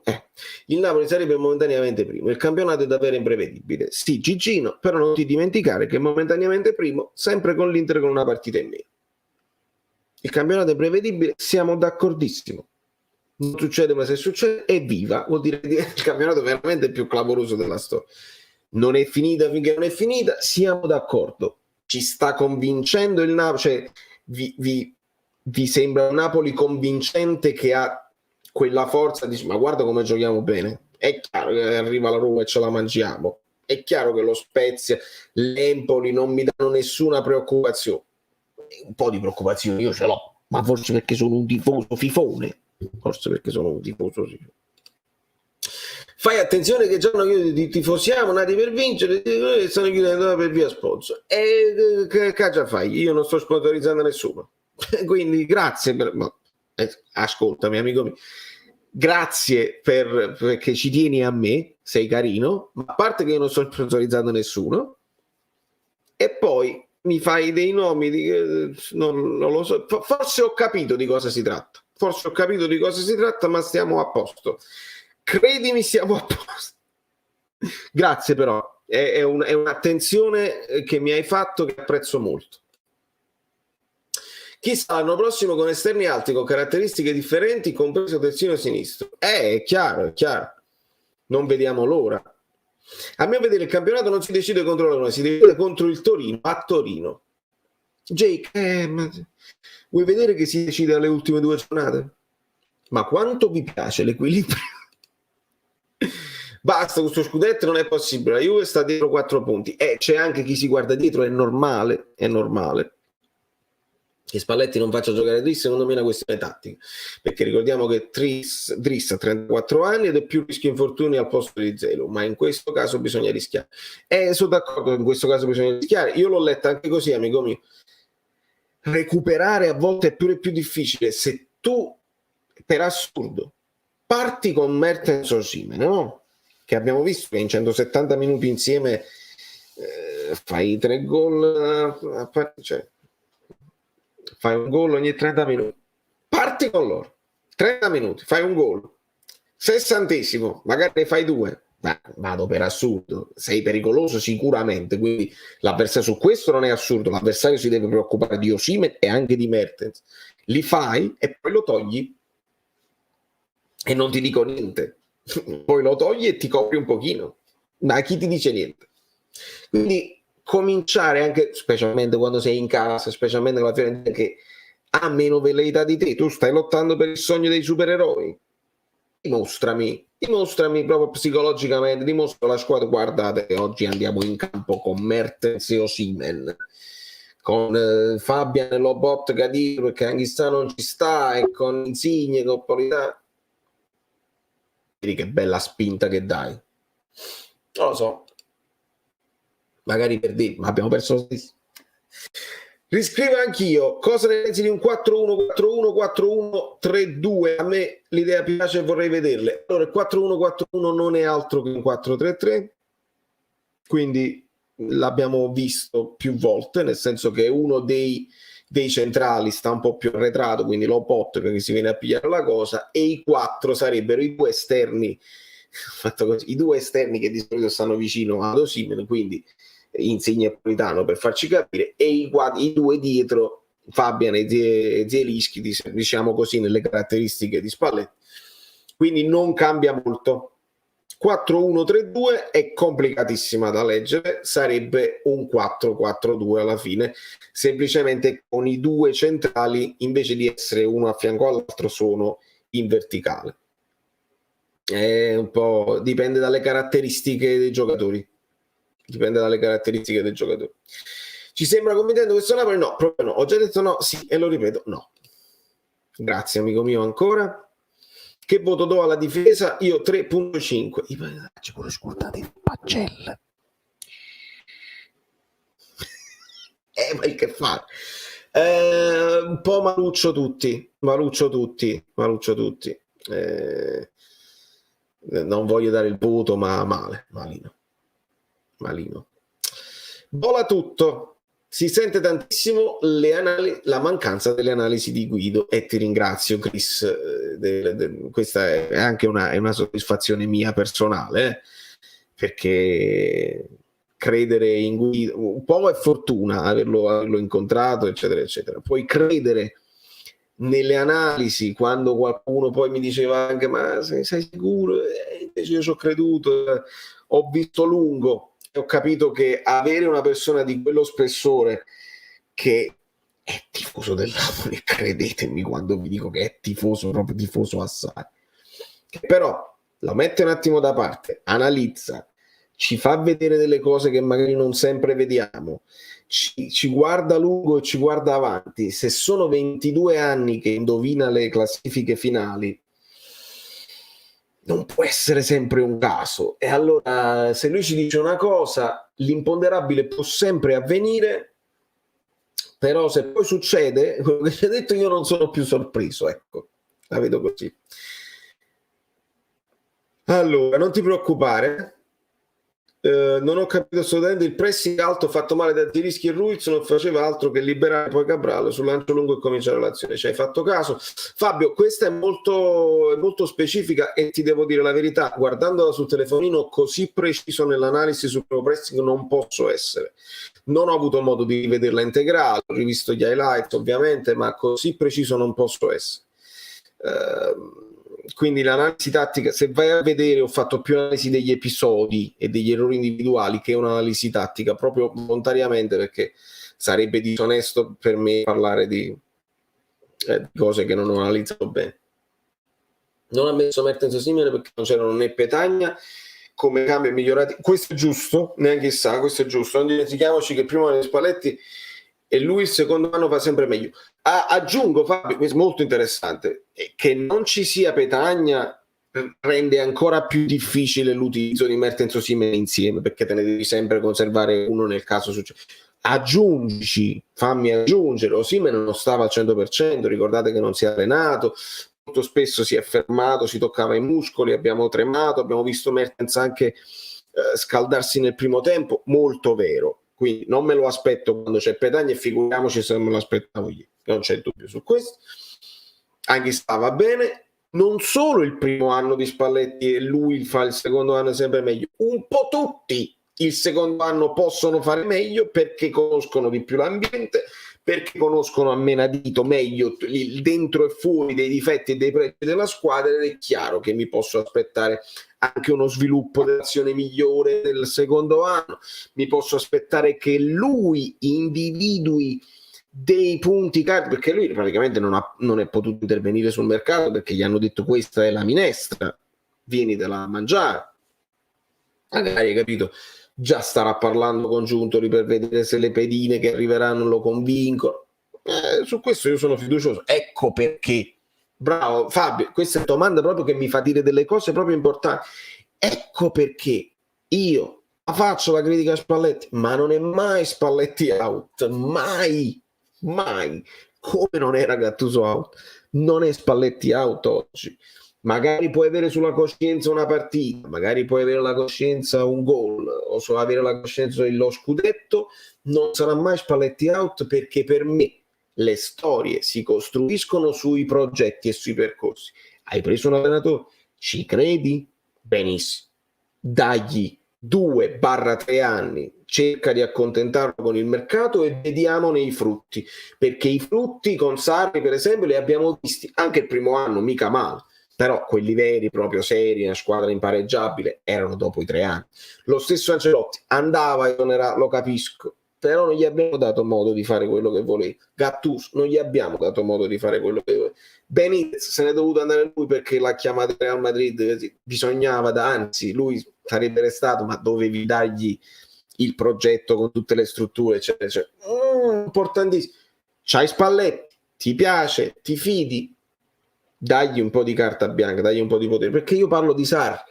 A Juventus si doveva affidare di Sarri, doveva affidargli anche il progetto tecnico, e chissà, e invece hanno cominciato a cambiare Pirlo e sono andati male, anche ritornando ad Allegri che doveva essere una garanzia. Bella domanda, bella risposta, lasciate i like per la mia risposta. ci vuole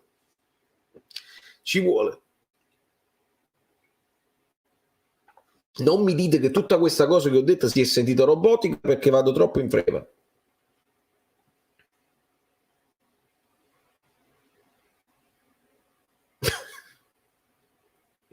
Speriamo di no.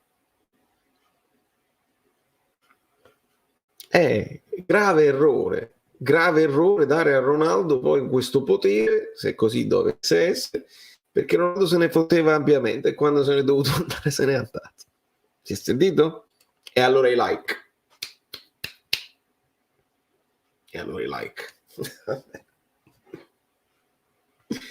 Bene.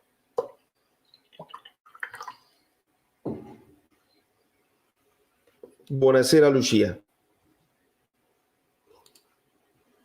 Anche per la domanda, Fabio, hai ragione, perché senza domanda non arriva risposta. Io lo dico sempre: Spalletti, la conferenza stampa è imperdibile, eccetera, eccetera, è sfuttibile, ma se non arrivano le domande, così. E io, mentre aspetto i vostri like, faccio un tentativo così al volo, vediamo che succede. Faccio così. Vedi pure fragile mentalmente Achille che mi dice così, ci ragionerò su questa cosa, è bellissima. Se volete entrare per una domandina, uno alla volta, vediamo che succede. Vediamo un attimo, subito la capito. Vai, vediamo un pochino, visto che non c'è Guido. Cerchiamo di non accavallarci e vediamo un pochino se qualcuno ci vuole salutare. Ok. Per poter vedere la Juventus vincere la Champions invece di spendere soldi per Ronaldo, mi dici solo adesso che sarebbe... amico mio, ma il fatto è questo, è che Guido non è non stabilisce lui il destino, sono le scelte, lui semplicemente lo prevede dopo che le scelte sono state fatte. E per fortuna, purtroppo, insomma, c'ha quasi sempre ragione. Quindi non basta che lui lo dica, per dirlo devono esserci dei presupposti. Sì, allora non è uno schiaffo, cerchiamo di spiegarla bene questa cosa qua. Ha dato uno schiaffo praticamente al telefonino o alla mano del ragazzo. Benvenuto Mario Pistilli, tra l'altro. Bene. E è stata triste quella scena. Si vede Ronaldo che sta uscendo, probabilmente sconfitta con l'Everton, se non mi sbaglio. L'Everton che non vince una partita e batte il Manchester United. E spacca il telefono, cioè gli butta il telefono a terra a questo bambino o ragazzo, insomma, non si vede. La cosa brutta, e già è brutta di per sé, io però aggiungo nel commento a questa cosa che è successa: Ronaldo, se voi andate a cercare, ci sono centinaia di video dove lui è molto carino con i bambini, eccetera, eccetera. Come Messi, no? Molto carino con i bambini. Poi ci stanno dei video dove anche loro ogni tanto perdono la pazienza, stanno incazzati per i fatti loro, sono esseri umani anche loro, e quindi non hanno un rapporto così. Però immaginate che trauma per un bambino, per un ragazzo che magari quello è il tuo idolo assoluto. Pensa che trauma se il tuo idolo assoluto, invece di rivolgerti uno sguardo, basta uno sguardo, un occhiolino, ti spacca il telefono a terra, non ti riprendi più. On top of that, poi vedo in sottofondo un amico che deve intervenire. Ci aggiungiamo anche, caro Fabio Versatile, che saluto. Buonasera a tutti. Ti sento bene, tutto a posto. Ci aggiungiamo anche, caro Fabio, che se non sbaglio il bambino in questione o il ragazzo è pure autistico. Era autistico, infatti la mamma questo ha detto, 14 anni. Scusate la voce, ma ieri allo stadio se n'è andato, ovviamente. Hai perso. Al terzo gol della Fiorentina non si è capito niente. E quindi completa la notizia, perché evidentemente la sai più nei dettagli di me. Sì, perché è passato, il tifoso dell'Everton era là vicino alla staccionata, forse magari voleva una foto, qualcosa. Lui, come ha detto lui, nella foga ha scambiato il cellulare di un giornalista. Vabbè, il calcesco lo conosciamo, no? Poteva ovviamente... dire pure che era un batti il 5. Vabbè. Un bruttissimo gesto, però comunque ha invitato mamma e figlio alle prossime 2 partite in casa del Manchester, magari gli regalerà qualche completino, qualcosa. E riparerà. Poi ovviamente con questi grandi campioni, pure se perdono una scarpa o ti guardano male, sono sempre notizie, fanno scalpore, lasciamo stare. È giusto. Concentriamoci sullo Spalletti out. Ma il bimbo di ieri, ma bravo, grandezza di Dio. Bambino che io ho postato sul canale Telegram, dove tutti devono essere iscritti. Purtroppo non ho avuto modo, sto ancora il rock and roll qua, non si Emanuele, spero che ci stia guardando, lui e il padre. Emanuele, un saluto grandissimo, un salutone. Allora, voi dovete sapere, diamo il contesto agli altri amici bellini, che Fabio ieri era allo stadio.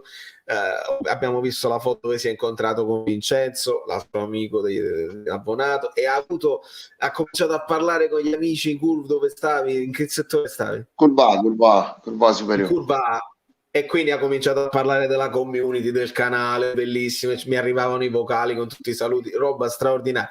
Purtroppo Fabio non hai potuto godere di una vittoria. La partita in se stessa, se noi andiamo un attimo, perché questi XG ti risultano, cioè che la Fiorentina non è stata poi così pericolosa.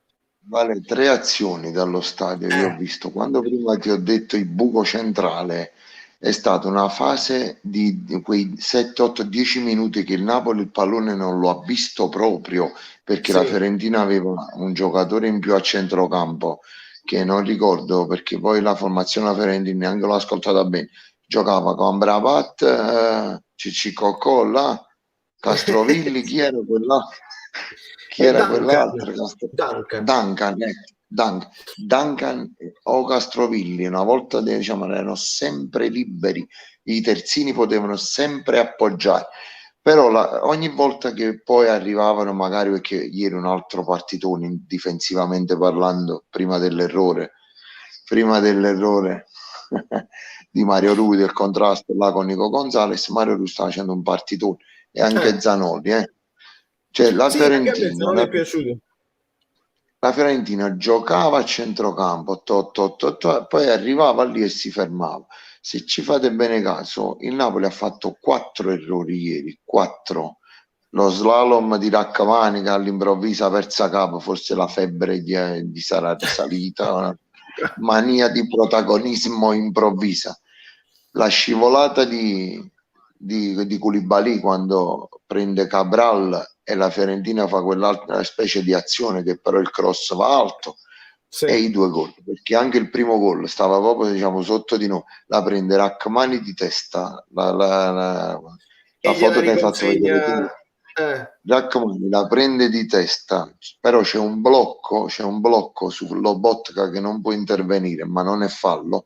Ma Fabian e Zerischi, e questo l'errore, non esistevano in area di rigore.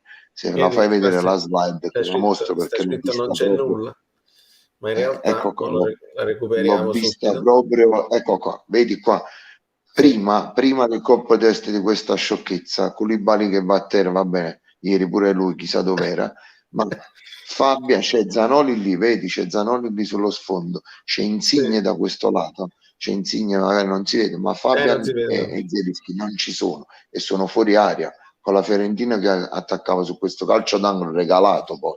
Alla fine è stato un calcio d'angolo regalato.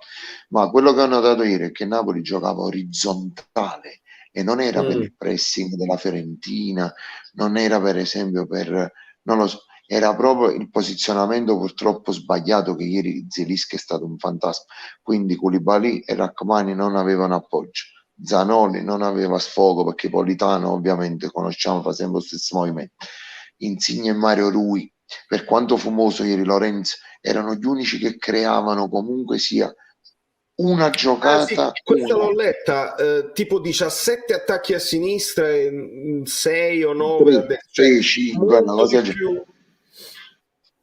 perché erano, ma per quanto fu Mario Rui invece te l'ho detto prima dell'errore che poi ha preso il gol, però Mario Rui comunque ti offriva interno, ti offriva l'appoggio, giocava con E Insigne comunque è arrivato al tiro che non l'ha calibrato bene, due però volte, due volte ha tirato, però dico erano sempre azioni sporadiche e non come il Napoli ci ha abituato, perché poi prendeva palla Koulibaly e lanciava e una volta Milenkovic e una volta Igor e Osimhen sempre da solo e Zelinski non appoggiava.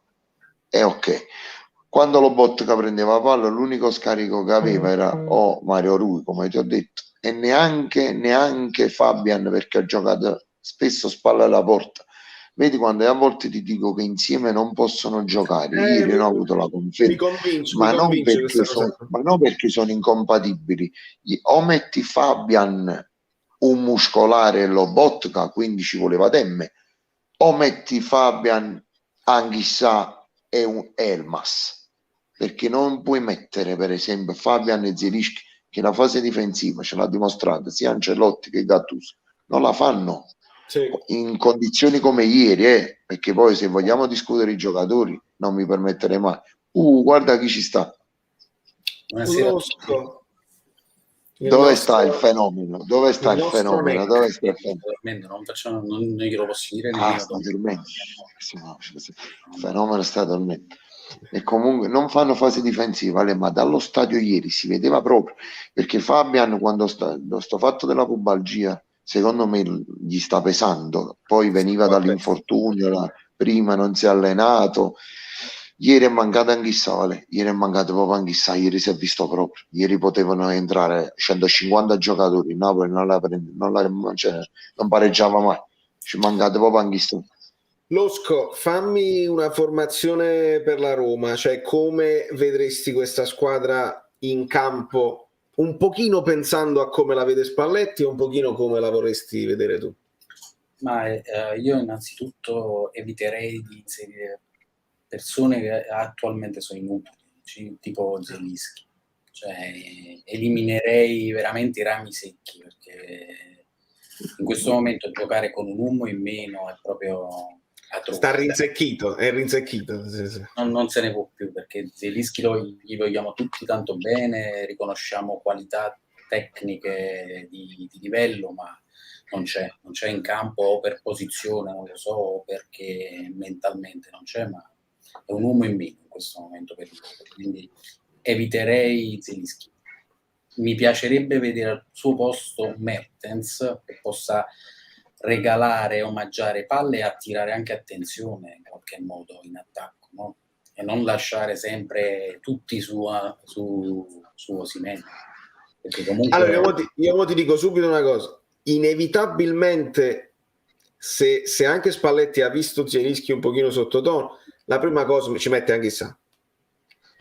sì, Perché ritorna, nel frattempo io ringrazio Renato Puricelli, ecco, Renato Puricelli. Benvenuto. Con il ritorno di Anghissà potrebbe essere immediata questa cosa qui, con un ritorno a 4-3 puro, vero e proprio, perché poi Fabian sotto punta è difficile immaginarlo, quindi 4-3 con Lobotka, Fabian e Anghissà, e potrebbe essere una soluzione che libera magari Fabio, però Fabio ci deve arrivare al tiro, non deve stare già lì. Però ci ritroviamo di fronte sempre al dilemma: Insigne, Osimhen, Politano? No, Io Politano non lo voglio vedere più, sinceramente, dal primo minuto. è un altro ramo secco in questo momento. Che però è vero anche che se tu poi ti giochi tutto all'inizio, dopo non è più nessun cambio. Lozano di turno in qualche modo la partita la ravviva, no? Cioè comunque non ha giocato male, ma lasciamo perdere l'errore nel passaggio che non è riuscito a dare a Mertens, lì quello è clamoroso, no? Sono assolutamente d'accordo. Tutti penso che abbiano pensato passala quella palla. Cioè, quello è istantaneo. Allo stadio proprio che le persone dietro di me gridavano, proprio a gridare passa e gol. Sì, così come su Rachmani, cioè Rachmani che impazzisce improvvisamente, cioè ma che stai facendo? Cioè, ma che stai facendo delle buone? Piglia Mi sembrava Campagnaro dei tempi belli, te lo ricordo a Campagnaro che ogni tanto gli partiva così, ha fatto Rachmani, identico. Si tagliava i calzettoni ai polpacci per stare... Lasciando la difesa chiaramente sguarnita, chiaramente ti trovi in inferiorità. Vale, però leggevo un dato tra girone di conference e l'altra partita, la Roma, quando ha giocato le 2 partite in settimana, o ha pareggiato o ha sempre perso la partita in campionato. Interessante, ci riflettevo stamattina che la Roma ha il doppio impegno, però a differenza, perché questa cosa poi se ne è parlata anche per l'Atalanta, no? L'Atalanta che gioca con la testa l'Europa League, eccetera, eccetera. In questo caso però la Roma deve giocare prima e poi ci deve affrontare, giusto? Però con la Salernitana ovviamente ha vinto, lasciamo perdere come, perché c'erano 2 rigori per la Salernitana e Castanos si è mangiato il 2-0 davanti al portiere, perché altrimenti la partita è finita. La partita è finita. È l'unica volta che ha fatto punti, diciamo, in concomitanza delle gare europee. Ecco, no, vabbè, Campagnaro giocava benino. Scampagnata, no, perché andavano a fare le scampagnate. Io l'ho letta così. Forza Napoli, Roma ragazzi. non l'ho inquadrata onestamente come qualitativamente, perché è una squadra che fa belle partite, poi improvvisamente muore. In Conference League perdere con una squadra di Serie C praticamente 2 volte, una volta addirittura 5 anni. Io sono È convinto appareggiata a Roma. È appareggiata a Roma. Sta Serie C però norvegese è più tosta della Serie C nostra, nel senso ho questa convinzione che non può avere un riscontro, che una squadra scarsa che però fuori dai confini italici magari ci mette più garra, più intensità, si rincorre il pallone, meno tattica, ecco, perché noi siamo i maestri della tattica, però quando ci devono andare ci vanno e sanno che avranno un'occasione contro una squadra forte e magari la mettono in pratica. Secondo me vale di più della nostra Serie.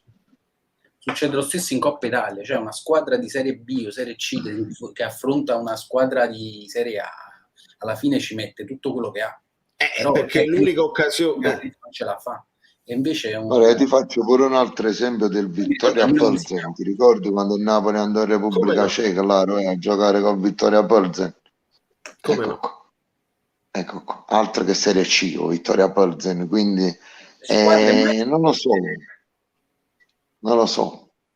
Io a volte mi vedo le partite, cioè io guardo solo il Napoli, ho guardato la Roma perché stavo al lavoro, quindi è capitato Roma Salernitana, ma io non riesco a guardare le partite italiane.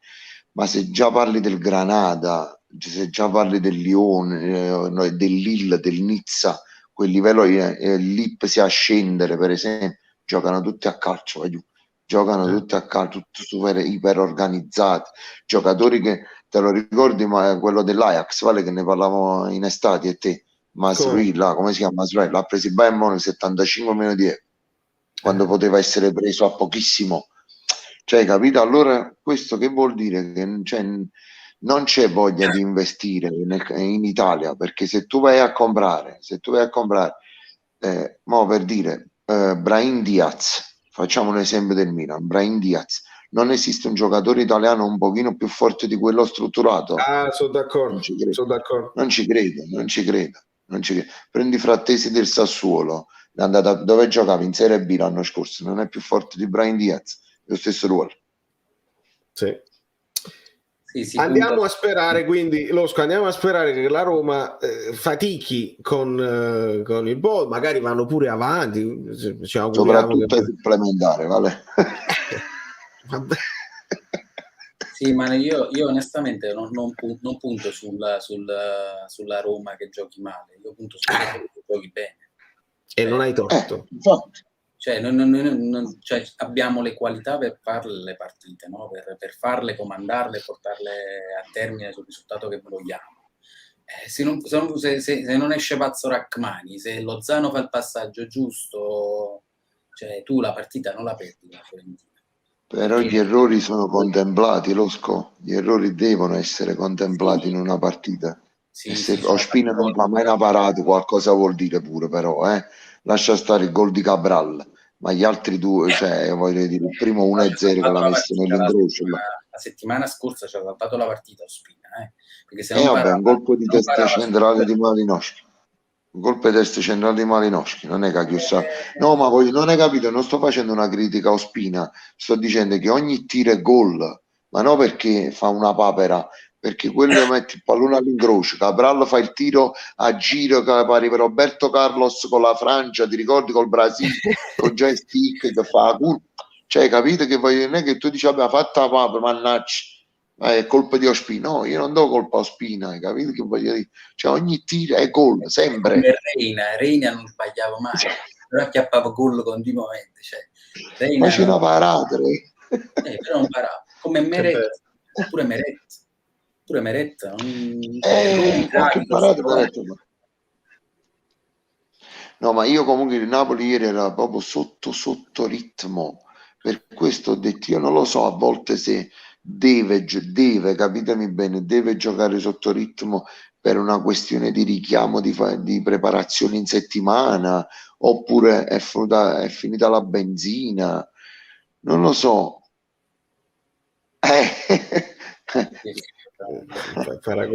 Paragoni di un altro di alto livello. Però noi saremo la Lobo TV. Esatto, Bobo nel senso di Lobotka, di Bobotka. Cioè, Serafà assolutamente. Le faceva e come le parate? Sì, vabbè, ragazzi, poi le papere. Vabbè, papere, sbagliato a scrivere papere. Potrebbe essere papere o anche parate, le parere, non lo so. Tutte e due, Io poi ricordo, esatto, perché poi c'è quello e quello. Reina era il centrocampista a porta. Sì. La qualità che mai vista coi piedi, sinceramente, anche molto di più di Ospina, cioè manco da dirlo. Ospina mi sa di quella personalità in difesa, il rispetto che ha la difesa per lui, che è simile a Reina.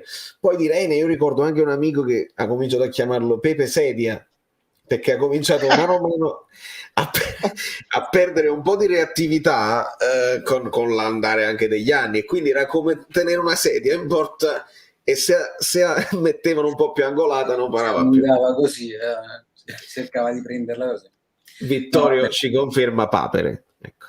Portieri di livello non ce ne abbiamo, cioè, in verità non mi ricordo questo Napoli di De Laurentiis quali portieri grandi ha avuto.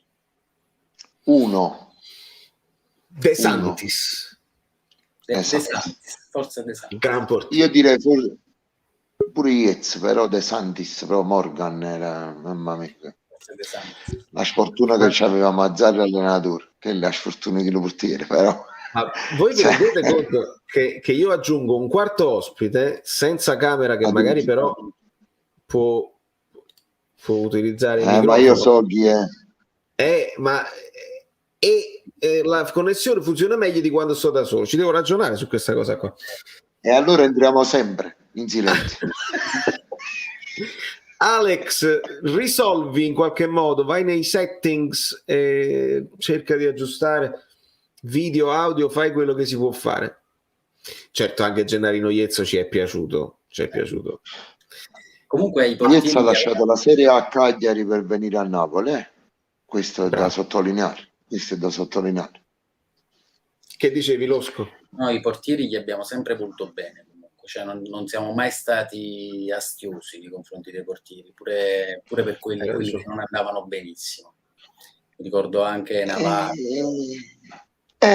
Navarro proprio non lo so, perché io mi sono fatto parecchie partite allo stadio. Navarro proprio. Forse su Rafael, per esempio, diventa molto sfortunato e almeno si è tolto lo sfizio di entrare nella storia con quella parata in Supercoppa. E su lì, Buffon. Capito? Fai un bel paragone, è una bella cosa, e lì su quel rigore finale faceva solo papere, vedi? No, ma Navarro era strepitoso. Navarro era proprio sempre ubriaco insieme alla Vezza, è proprio una cosa allucinante. Alex, io ti rimuovo momentaneamente, risolvi, perché così sembra che teniamo, ma in realtà sai che ti dico, io lo lascio, perché così è proprio Vieri, Adani, Cassano, esatto. E Ventola che non dice niente. Adani sei tu, Valerio, perché sei quello più tecnico. No, quando mai ci possiamo scambiare in continuazione? Guarda, faccio così e divento io Cassano. No, aspetta, in questo caso e noi in questo caso Bobo Vieri Poghiattone fossi, no, lascia stare. No, in questo tu sei in zona Adani, ma non lo so come mi vedi, però stai in zona Adani, ma possiamo fare in continuazione così. L'importante è lasciare Ventola qua, che gli amici quelli che lo vedono che non risponde. Ma si ascolta almeno, non può parlare neanche. Non lo so, no, ho provato a togliere il muto al microfono, ma lo deve fare lui, non l'ho assettato come quando è entrato. Deve settare il browser, vale, siamo sempre là. Eccolo qua. Eccolo. Ciao ragazzi, ciao a tutti. Buonasera. Vediamo, ciao Fabio, un saluto Fabio, che ogni tanto parliamo nella chat. Come stai Ale, come stai? Un po' deluso, però tranquillo, dai. Posso farvi uscire anche i nomi o no? Non esco, non lo so. Tu tutto a posto? Io sto senza voce perché proprio, questo è proprio Lobo TV. Adesso voglio pure proprio al cinema Lobo TV con mamma mia. Un po' della voce bassa, perché a parte perché sta dormendo il piccolino da Losco e non dobbiamo far casino, ma proprio ce l'ho proprio di default oggi, perché era anche io ho la piccola di là che dorme, perciò era tutto spento. Mi sono dovuto spostare. A me se si sveglia è tragedia, perché poi vuole partecipare a quello. È solo un casino. Allora, ti posso ragazzi, dire che abbiamo gridato più alla fine del primo tempo che durante la partita. Mi direi perché quel bimbo che stava con me è stato uno spettacolo, però non l'ho potuto poi riprendere più di tanto, ma ieri siamo proprio divertiti, a parte il risultato. Mauro No Cap chiede che ne pensiamo della corsa a scudetto e sta come un pazzo, dice che non leggo la chat. Vale, tu mi hai risposto nella chat di Telegram. Io ho scritto: non è una corsa a scudetto, è una camminata a scudetto. Questo. Vanno lenti e appena uno si ferma a pigliare un gelato, una cosa, succede che l'altro ne approfitta. Attenzione alla Juve, perché li stanno aspettando proprio. Attenzione che Allegri ieri subito non ci servono i complimenti, dobbiamo vincere. Basta che non arriviamo dentro alla Juve, guarda, almeno quello. Però il campionato veramente, io non mi ricordo mai di un campionato così lento, cioè con tanti errori, tante macchie, ogni settimana ci sono macchie, perché anche il Bologna che pareggia con Milan è una macchia. Come no? Ha vinto addirittura con Milan. Settimana scorsa, cioè ieri il Milan pure ha pareggiato. Cioè. Voi dovete pensare che la mia compagna è ultra del Milan, quindi è una sfida in famiglia. Non parliamo di semplice tifoso, parliamo di ultra. Cioè no, proprio sfegata. Noi ci siamo conosciuti nel 2010, io e lei, e nel 2010, se non ricordo male, era l'anno di Mazzarri, dove 2-2, Napoli-Milan. 2011, febbraio 2011 forse. Quando eravamo secondi. Sì, quando a Milano andammo a giocare perdemmo 3-0, 3-1, segnarono Ibrahimovic, Pato. 3-1. Io ero allo stadio con lei. Al ritorno non ti dico che sfottò in continuazione, bisticciammo un sacco, non ci parlammo per giorni e giorni. Siete Però conosciuti poi una rissa napoletani milanisti. però poi tutto è risolto. Fatemi ringraziare l'amico Gabe di Supporter Square per il suo supporto. Un abbraccio agli amici napoletani. Ciao Vale. Ciao Gabe, io non so se tu poi hai recuperato, hai più montato, non aveva forse più senso. Quando Gabe è stato molto carino a parlarmi un pochino della Fiorentina, già sapevamo di quello di cui aspettarci. Ho fatto lo stesso per lui, ho fatto un video, ma poi non c'è stato modo per lui di postarlo, dove ho detto, e Gabe mi è testimone, a me fa paura Iconè. Ma non perché poi uno deve... Però io me l'aspettavo non perché sia un goleador, ma che potesse spaccare in zona Zanoli o opposta nella zona di Mario Rui, perché è uno che ha il dribbling e si gioca a poche chance e se le gioca volendo spaccare la partita. In questo caso è arrivato proprio il gol, ma va bene così. Ma pure un ass. Prima hai chiesto, Che fine ha fatto un ass? Infortunato, non è tornato più. c'ha la caviglia si è fatto male.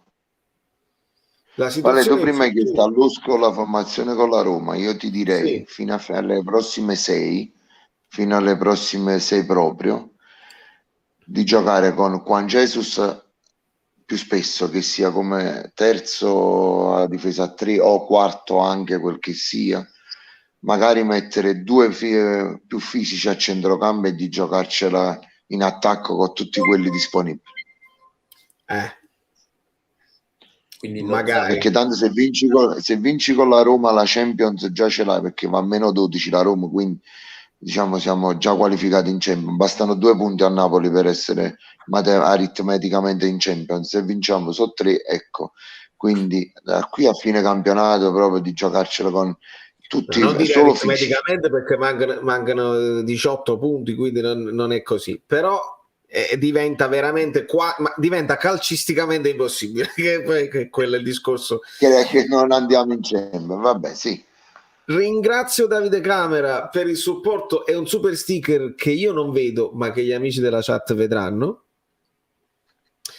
Iconè ha fatto il primo gol in Serie A proprio contro chi? Esatto, il Napoli. Tra l'altro sbaglio un caffè, vale. anche un caffè Piontek per te. Grazie. Sbaglio anche Piontek all'esordio con la Fiorentina, il ritorno al gol fu con noi in Coppa Italia. Succede sempre a noi. Ma perché siamo così? Veramente non... il Napoli è una squadra di record, cioè ha fatto tutti i record positivi e negativi possibili. È vero, è proprio vero. E c'è un'altra statistica pure. L'Italiano vince 6-2 col Napoli ieri, 6-2 tra Spezia e Fiorentina. Ah già, il Napoli perché ha se ci vinto metti anche lo Firenze e diciamo alla Spezia Sì. quando fu là che perse 4-2 in Sì, casa. Italiano ha sempre vinto a San Paolo, no? 6-2, 6-2. Sempre vinto a San Paolo. Aspetta. Perché far entrare Elmas all'80°, Alex, secondo te? Bisognerebbe chiederlo a Spalletti questo. Gliel'hanno chiesto in conferenza? Non gliel'hanno chiesto. Io questo devo stabilire per i posteri. Non gliel'hanno chiesto. Che non volesse far uscire Insigne. E Elmas secondo me se l'era conservato per un cambio più centrale che esterno. Ma all'80° Anche e perciò ti ho detto, non volevo ieri Insigne ha chiesto il cambio, altrimenti non entrava al posto di Insigne. Ha chiesto il cambio? Sì, Insigne ieri chiese il cambio. Questo potrebbe essere un indizio per la prossima formazione. No, ma secondo me era solo una specie di mezzo qualcosina, sai, indurimento che sente lui sempre a polpaccio. Io spero solo che Spalletti abbia il coraggio di puntare su Mertens insieme a Osimhen.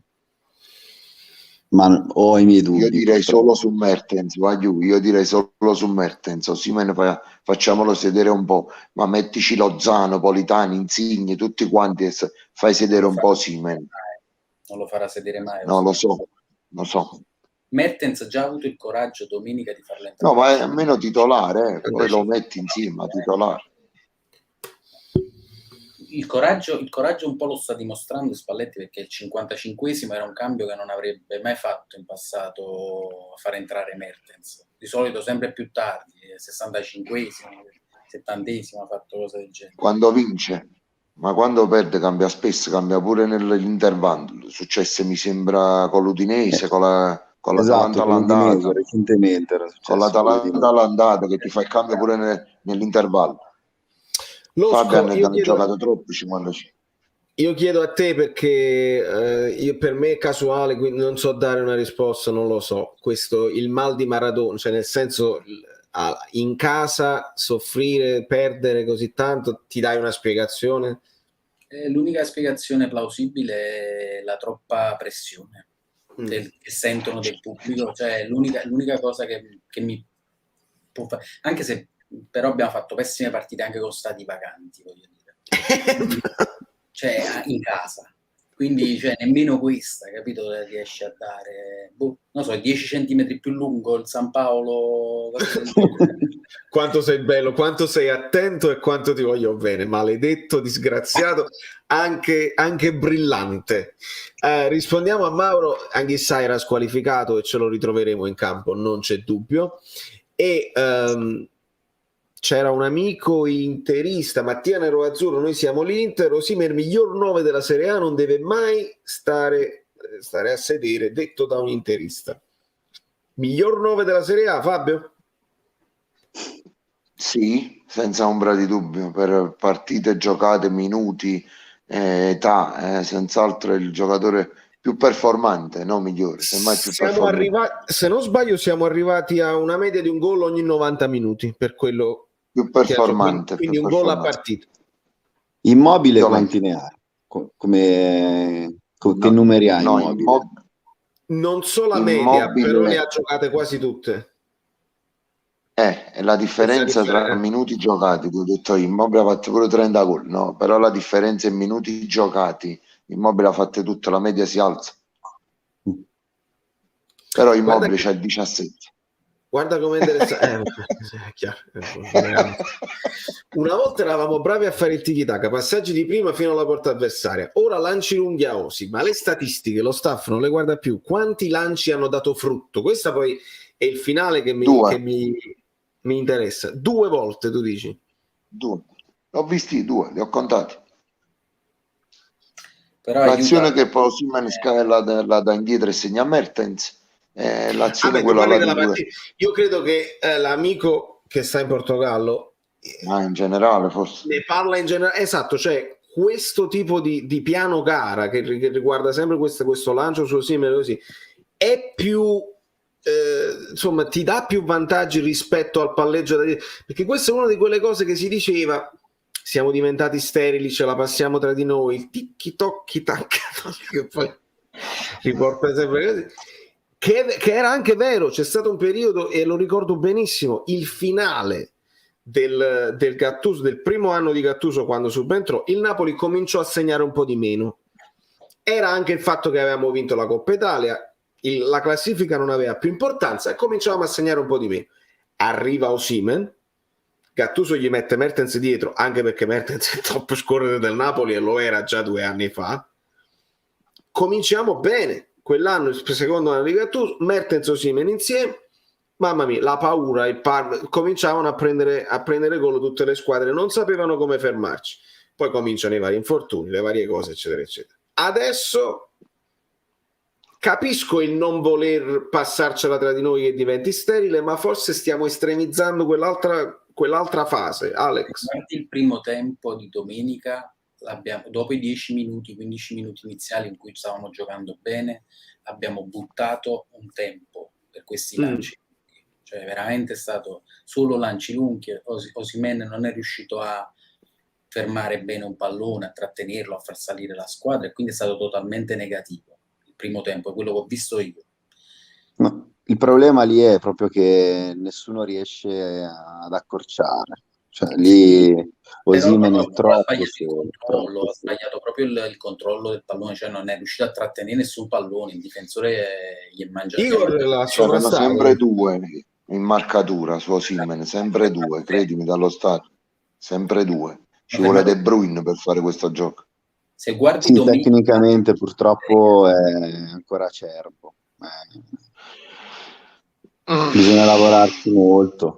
Perciò anche quando leggo miglior 9 della Serie A, magari è vero, però questo ci deve far interrogare anche sul livello della Serie A a questo punto. Ma questa è una, secondo me è una riflessione molto importante, perché poi arriveranno, ragazzi, le offerte per Osimhen, probabilmente in Europa gli occhi addosso qualcuno ce l'ha messo, poi bisogna vedere se si arriverà ai 120 di cui parlano, se si è fatta l'offerta di 120, se arriva pure a 103, su questo non lo possiamo sapere.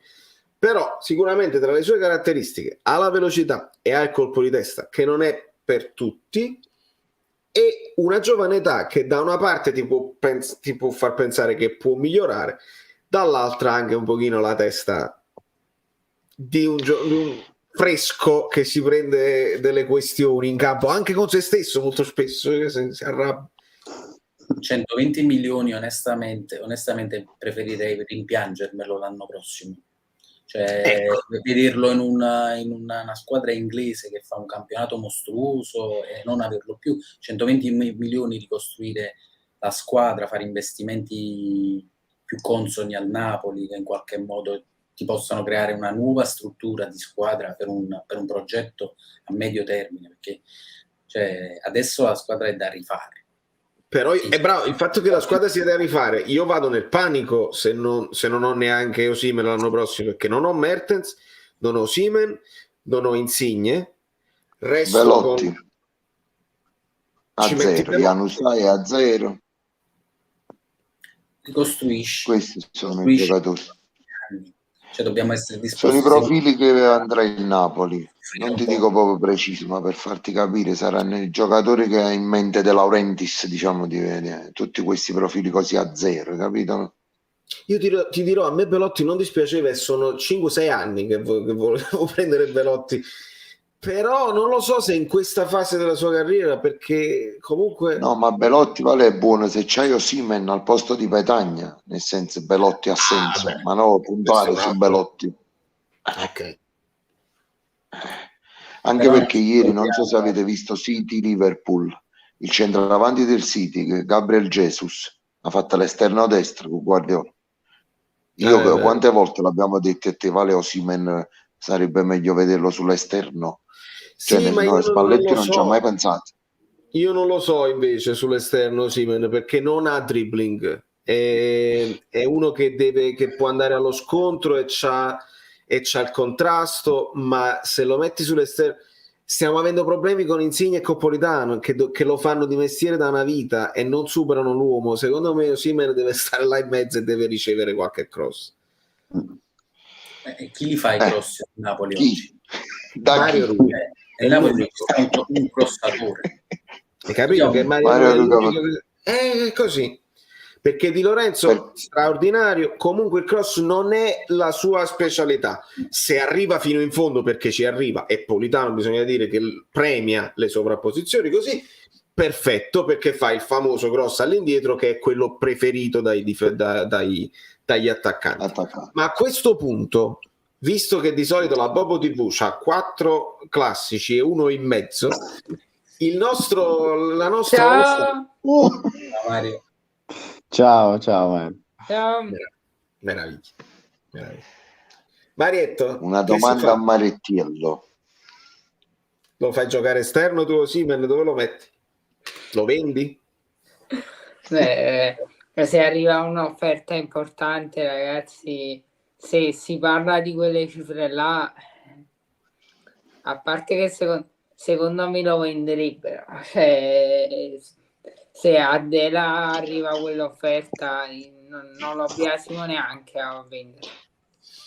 Domanda personale, non lo so se mi rifiuto di rispondere. ok, ti appelli della facoltà di non rispondere, gli emendamenti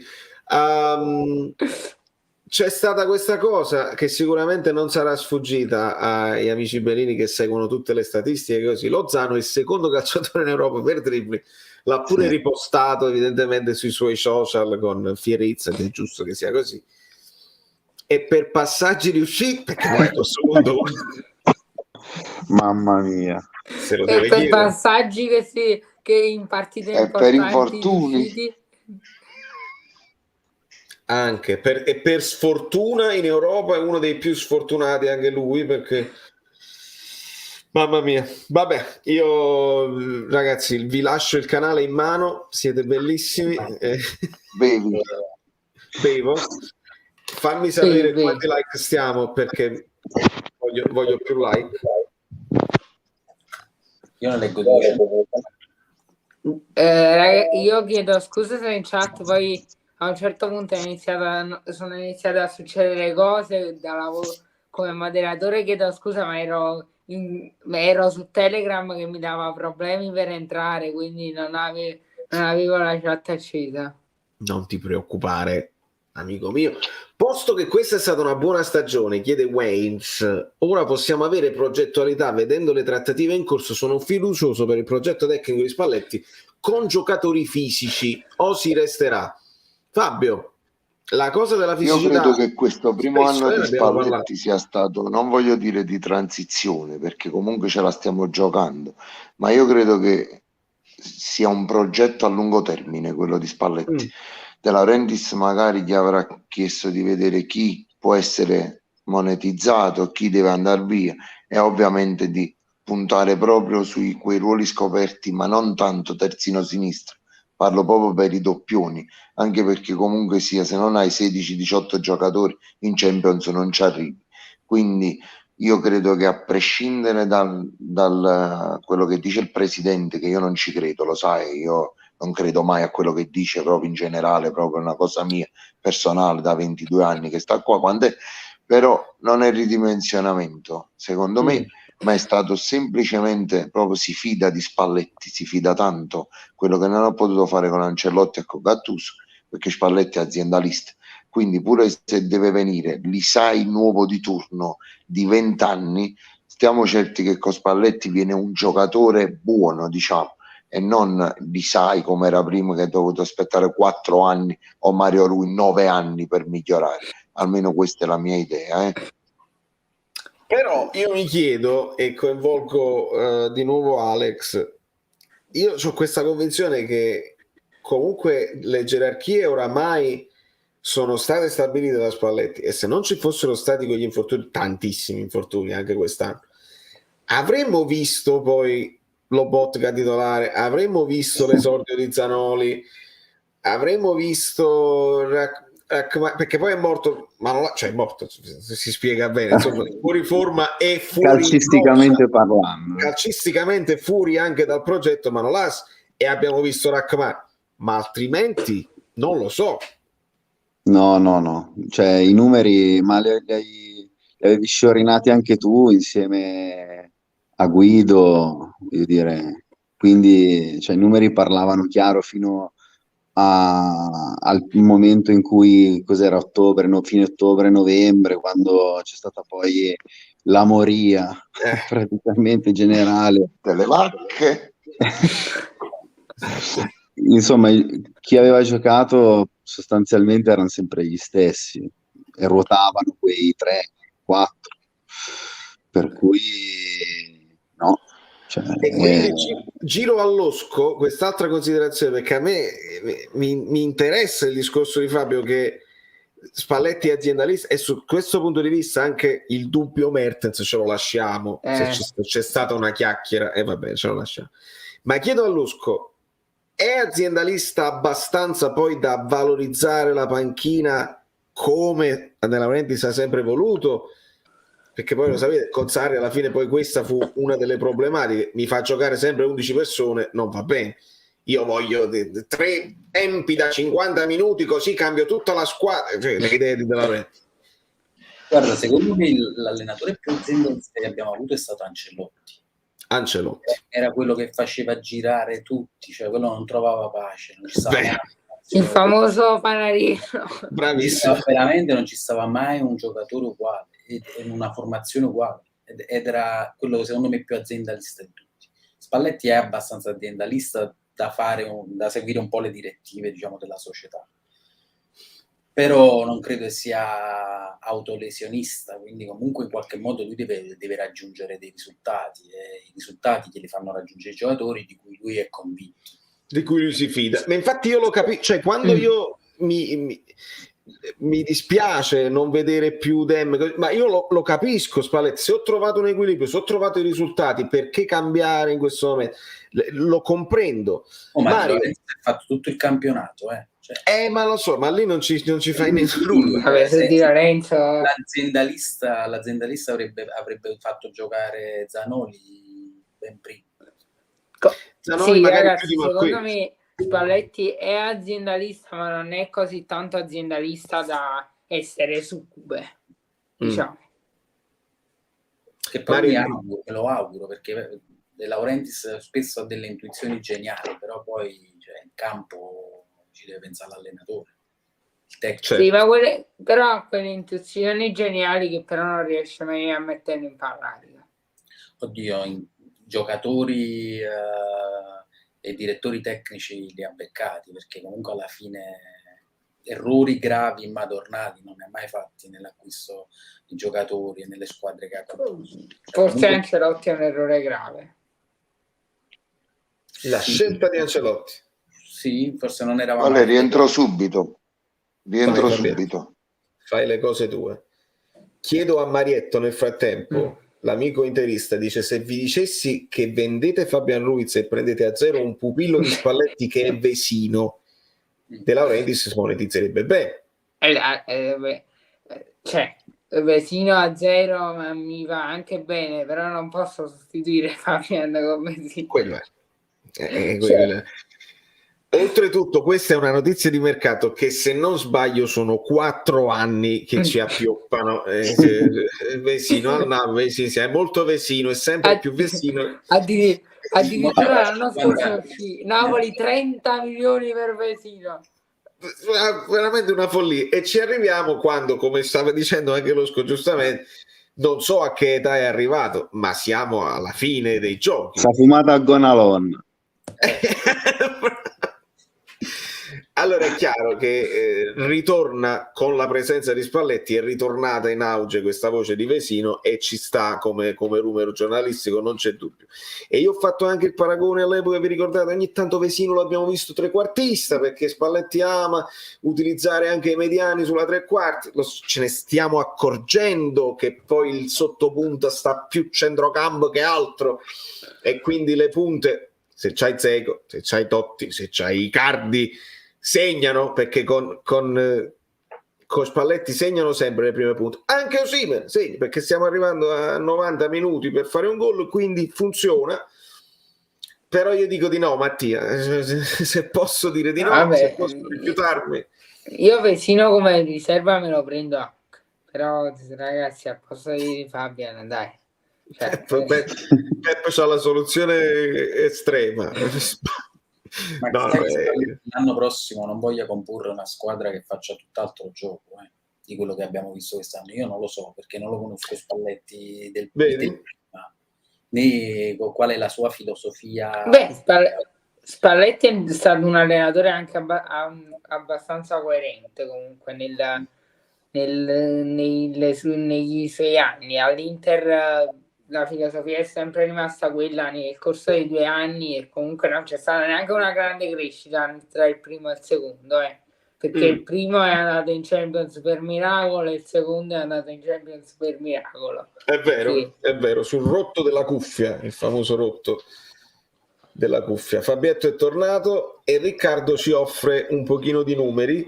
In questa stagione in Serie A, Immobile 24 gol in 2356 minuti, un gol ogni 98. Vlahovic 22, un gol ogni 117. Osimhen 12, un gol ogni 128. Allora, su questo 128 qualcuno evidentemente mi avrà passato qualche immagine sbagliata, o Riccardo, ma mi fido di Riccardo che sarà andato a cercare. Quindi in questo momento sicuramente stiamo un attimo indietro rispetto a Immobile e Vlahovic. No, Vlahovic invece sei però avanti, c'è da vale. dire che sicuramente si alzerà, perché conoscendo Allegri e il suo gioco sicuramente ora si alzerà in queste No, ultime poi partite. credo che in questi numeri siano conteggiati i rigori di Immobile e Vlahovic. Vabbè, Bravo. Io l'ho detto, Osimhen quindi è migliore perché per minuti giocati che sono di meno e rigori non calciati. Per questo si alza se la uno media di tira i Osimhen. rigori è bravo, No, ma quello che dice Mario è giusto, nel senso che i rigori li devi tirare, i rigori devi anche segnarli e non c'è dubbio. È chiaro che a me interessa di più vedere cioè il rapporto minuti-gol senza i rigori, perché lì sono quelle proprio che... Certo, analizzi meglio un attaccante. Esatto, di quanto incide poi sulla manovra, di quanto finalizza quella che è la manovra, perché poi il rigore, essendo da fermo, Però poi Vlahovic dovrebbe essere tolto da questa classifica, Vlahovic, anche perché prima Altra parte con squadra. la Fiorentina, ecco, perciò, ecco. È vero, Con due squadre dobbiamo completamente diverse, che giocano un calcio completamente diverso. Se non sbaglio ha fatto 3 gol alla Juve, 4 gol in campionato. Un attaccante non è solo i gol, voglio dire. Cioè, giusto. È anche quanto è decisivo nei gol che gli altri fanno. Alla Juve infatti Osimhen ha fatto l'assist non è diventato subito il classico attaccante, tanta grinta, anche andare indietro. Si è subito ambientato ai grandi attaccanti della storia della Juve recente, soprattutto. Osimhen ha fatto molti minuti anche da appena rientrato da infortuni, al contrario degli altri due. Giusta considerazione di Gennaro. Poi è chiaro, ragazzi, noi quando affrontiamo i minutaggi, immagina fare dei minuti a finale del secondo tempo, no? Un pochino il minutaggio di Mertens, perché si può fare lo stesso discorso. Quanti gol ha segnato Mertens nei pochi minuti che ha giocato? Se gioca sempre, per esempio, sul finale, dove fanno gli ultimi falli, dove restano a terra, dove svengono, di gioco effettivo ce n'è poco. Bisognerebbe fare tutti questi paragoni e tutte queste statistiche avendoli sempre in campo dal primo minuto per 90 minuti con la stessa anche con lo stesso gioco, perché Vlahovic ne fa 20 con la Fiorentina, con la Juve ne fa 3, ne avrebbe fatti lo stesso tutti e 20 se avesse cominciato con la Juve? Non si può sapere, quindi dobbiamo avere fantasia nelle analisi molto spesso. Io non parlo più e neanche voi perché abbiamo pochi like. Sembra giusto. E allora aumentate i like perché lavorando di fantasia per minutaggio giocato, per i pochi minuti che dice Valerio, ce l'abbiamo sempre noi, Petagna. E mica hai torto. Poi si potrebbe parlare anche mezze partite a metà stagione che secondo me lo penalizzano. Mario, si può parlare anche di gol che valgono più punti e gol inutili, ci stanno anche quelli come i rigori. Ha fatto i gol che due partite vinte. Vedi?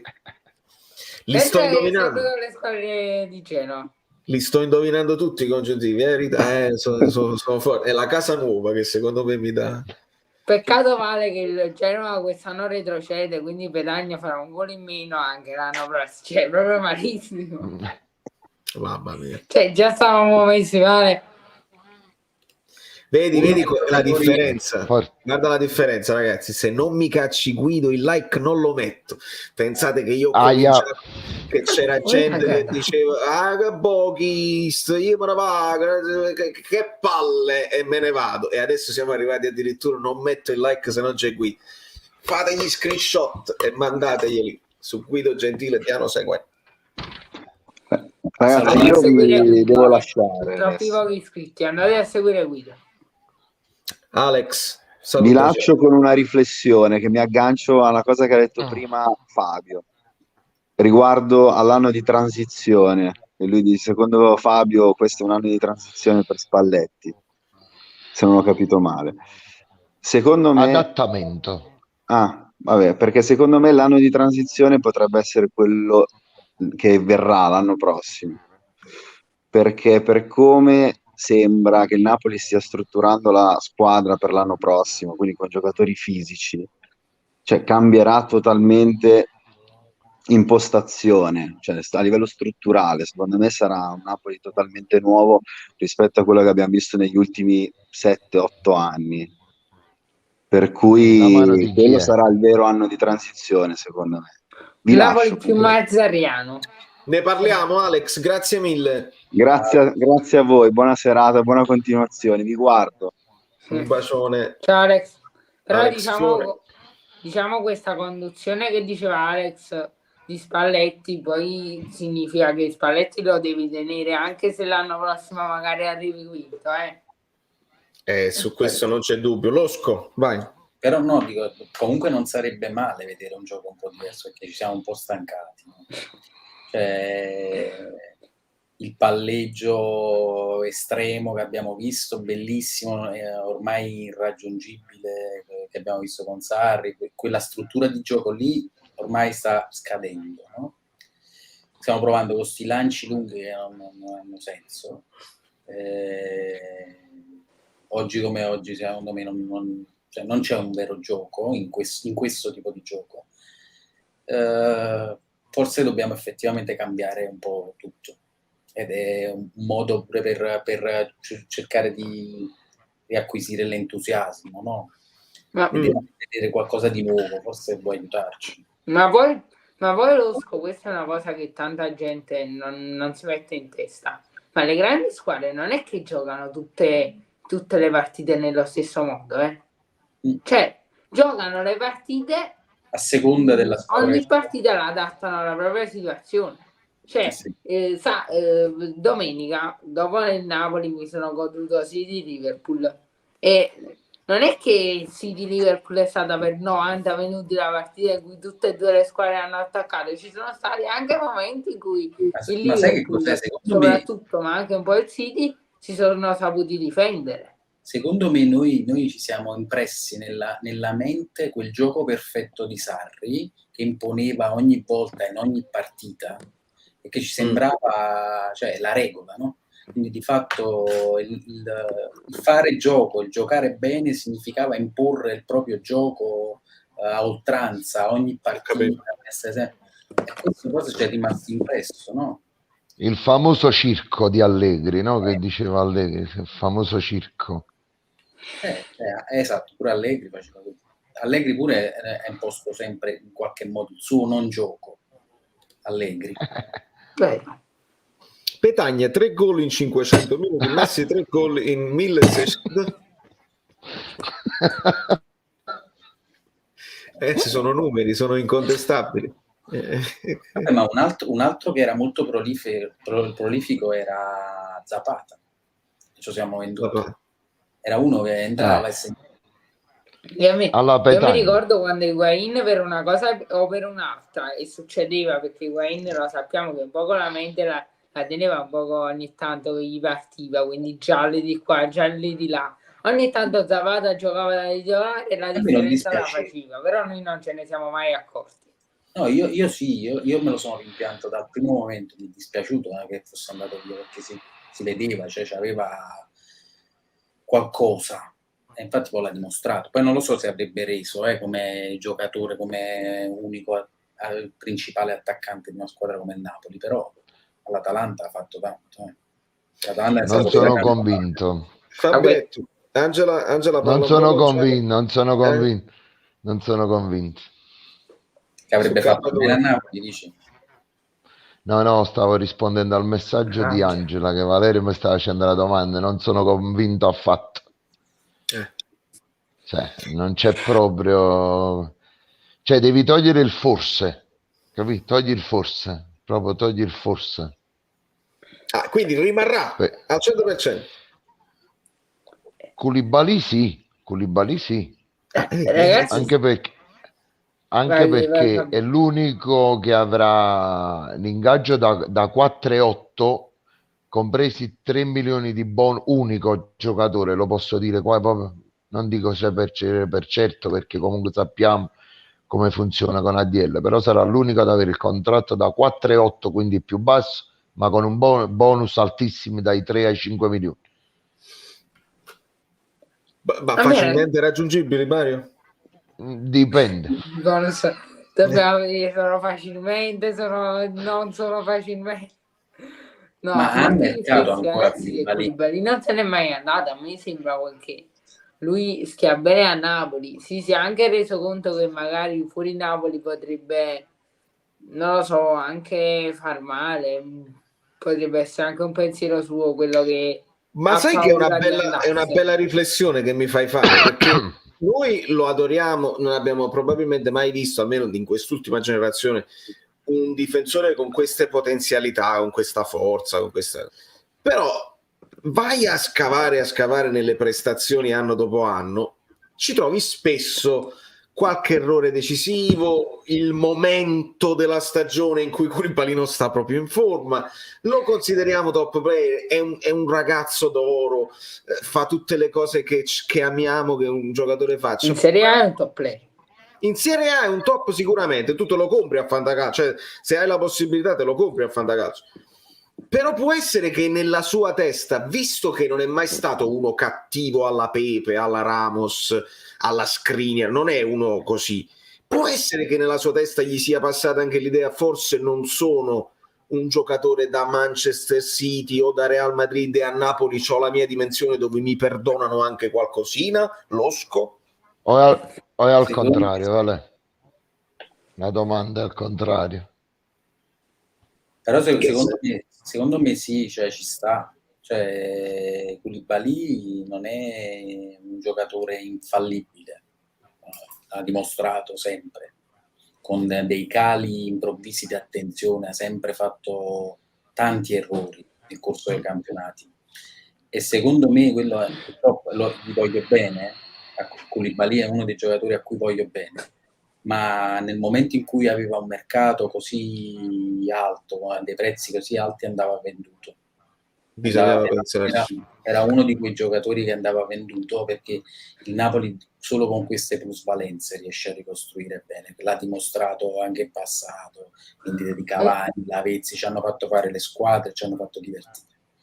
Se noi aspettiamo sempre questi top player e cerchiamo di trattenerli a tutti i costi, perdiamo delle occasioni come Allan, come altri. Solo che Rosco dopo quell'anno, anche i 6 mesi dopo in cui Koulibaly e Allan fecero i primi 6 mesi che fecero certe partite di Champions impressionanti con City, cioè con PSG e Liverpool, era proprio complicato venderli. Cioè, quando si dice che De Laurentiis non è influenzato dalla piazza, secondo me non è vero. Secondo me De Laurentiis è influenzato dalla piazza, perché se no Koulibaly all'estate dopo l'anno di 91 punti e Secondo me è uno che 90... si innamora De Laurentiis, secondo me è uno di quelli che si innamora, secondo me di Koulibaly si è innamorato e non l'ha lasciato andare via. Credeva in alcuni giocatori, poi dopo c'è stato il fatto dal momento secondo me dell'ammutinamento, secondo me non ci ha creduto più, ha cominciato a perdere C'è rimasto male, sì, questo è sicuro. Ma io credo di aver capito cosa intendeva Fabio prima, cioè che la domanda al contrario, cioè sono le grandi squadre che non sono convinte che alla fine K2 valga 120, mi spieghi? Ma questo è il discorso, non sono tanto d'accordo sul fatto che perché il Napoli quando storicamente, almeno da quando c'è De Laurentiis, ogni calciatore papabile, appetibile è stato venduto, qualsiasi, mo a una cifra alta, più bassa, quel che sia, sono stati venduti tutti quanti. E allora io credo che Spalletti quando è venuto, Vale, tu lo ripeti spesso in molti video perché è stato un mantra di tutto l'anno, non avete avuto mercato perché non avete fatto quello che sapete fare. Allora si parla da anni. Io credo che allora Koulibaly ha un difetto che nessun allenatore gli ha mai corretto. Negli 1 contro 1 Koulibaly, però parlo come a livello di dribbling, li soffre tutti, che poi a campo aperto ti prende in potenza, in fisicità, è un altro discorso, ma sull'1 contro 1 il Napoli ha preso gol anche dalle, diciamo, in Europa League da squadre meno blasonate, perché Koulibaly va a vento ed nessuno mai è riuscito a correggere questa cosa. E allora io credo che lì c'era l'inghippo, secondo me, delle grandi squadre, perché se tu vedi un Sergio Ramos, un Chiellini, parliamo di, perché è quello il livello che noi crediamo che Koulibaly possa essere quello. È difficile che tu superi Chiellini, che superi un Ramos, un Piqué, un Pepe, un Van Dijk, quel che sia. E se la superi a Koulibaly questa gente, e se la superi a questa Koulibaly gente no. ti stende, c'è da dire. Appunto, Koulibaly non lo fa. Koulibaly se lo superi non succede mai che li Però stende.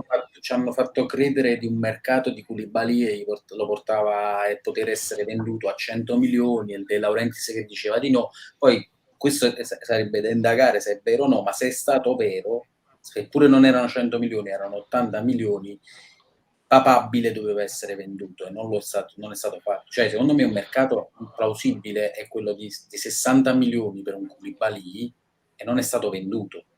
Allora, secondo me comunque... Io credo... Guarda un... Jorginho al Chelsea. Guarda Jorginho al Chelsea. Jorginho al Chelsea. C'è da dire che Jorginho, Ancelotti gli disse proprio ok. Te ne puoi andare, sì. In Cina. Lui provò, ma infatti lì provò Hamsik centrale all'inizio, Ancelotti.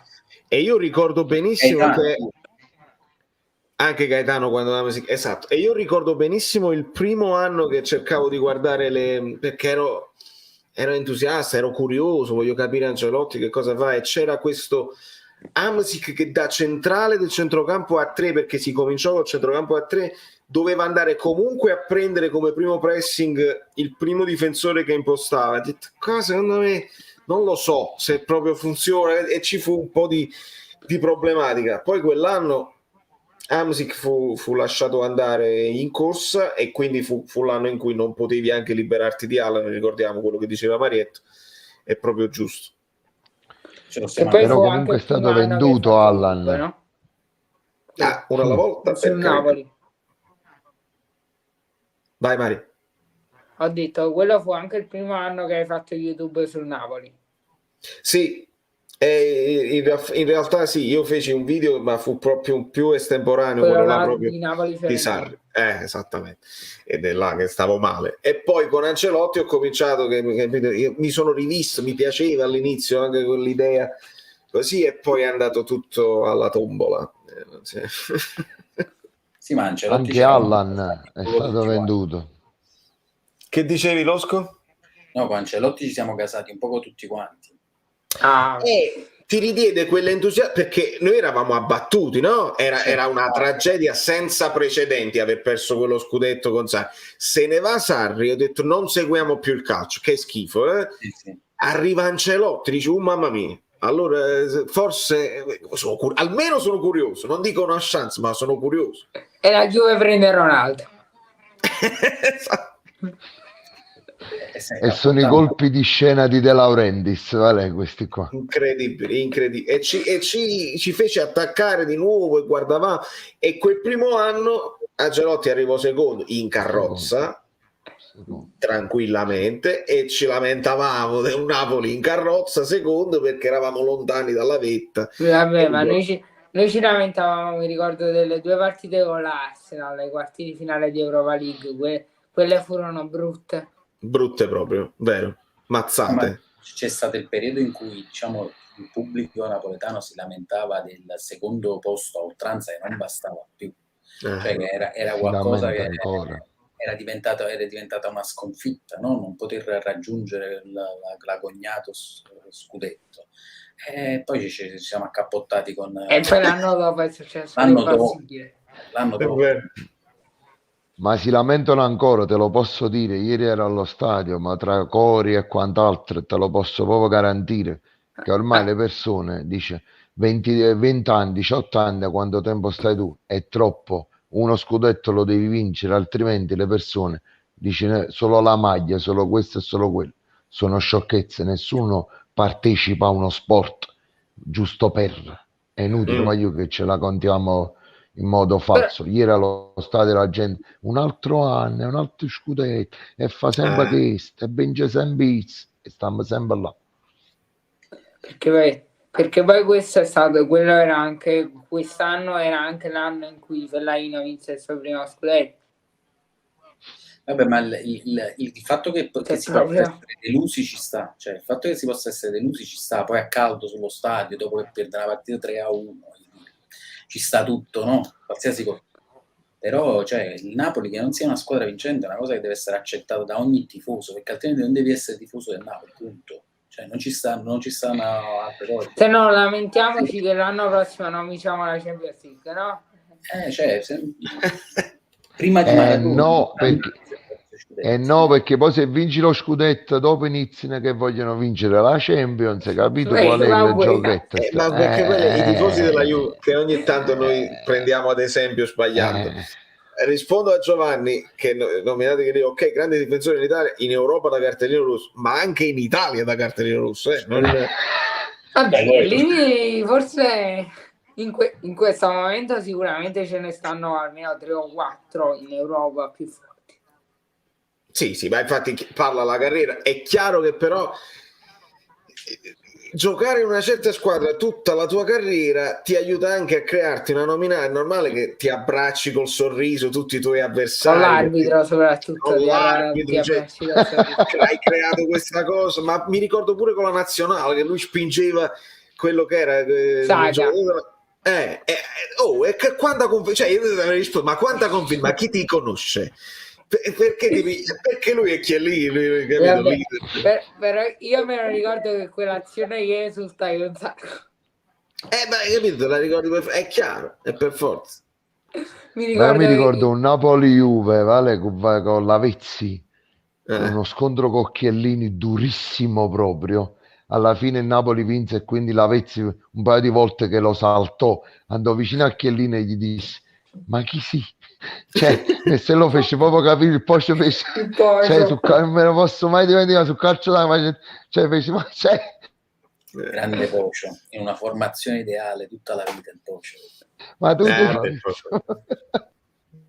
il Pocio lo metti ovunque, ragazzi. Il Pocio non era solo poi era la gioia del calcio, perché proprio imprendibile, sembrava che non aveva, e a me la cosa che mi sorprese è che non è che ha quel dribbling secco da fermo che tu dici, sai, ve lo ricordate De Nilsson che faceva tutti quei doppi passi eccetera. Io sì. Il pensionato che ci comprammo era quel pensionato che ci comprammo. No, tu, non parlo di Edmund. Io parlo di De Nilsson, che non arrivò mai poi in Italia, stava al Betis, mi ricordo, in Spagna, e teneva sto fatto del doppio passo velocissimo che non serviva nemmeno a niente, ogni tanto saltava l'uomo così. Il Pocio invece era di un'efficacia, perché sembrava che stesse cadendo, invece la palla rimaneva sempre azzeccata al piede, non segnava, perché segnava poco il Pocio, ma glielo perdonavi tutto. Però quando segnava era bellissimo. Segnava mi ricordo proprio la sensazione, cioè il Pocio fu il primo giocatore che mi fece ricordare. Chi sta in ritardo? Che sta succedendo? Mutiamo Fabio. Io ragazzi, invece il Pocio è stato il mio primo il Pocio invece è il mio primo ricordo del calcio proprio. No, ma proprio è stato veramente un giocatore eccezionale. Scusami Mario, continua. No, stavo capendo chi era che aveva il ritorno in cuffia. Era Fabio, distinto, è Fabio sempre.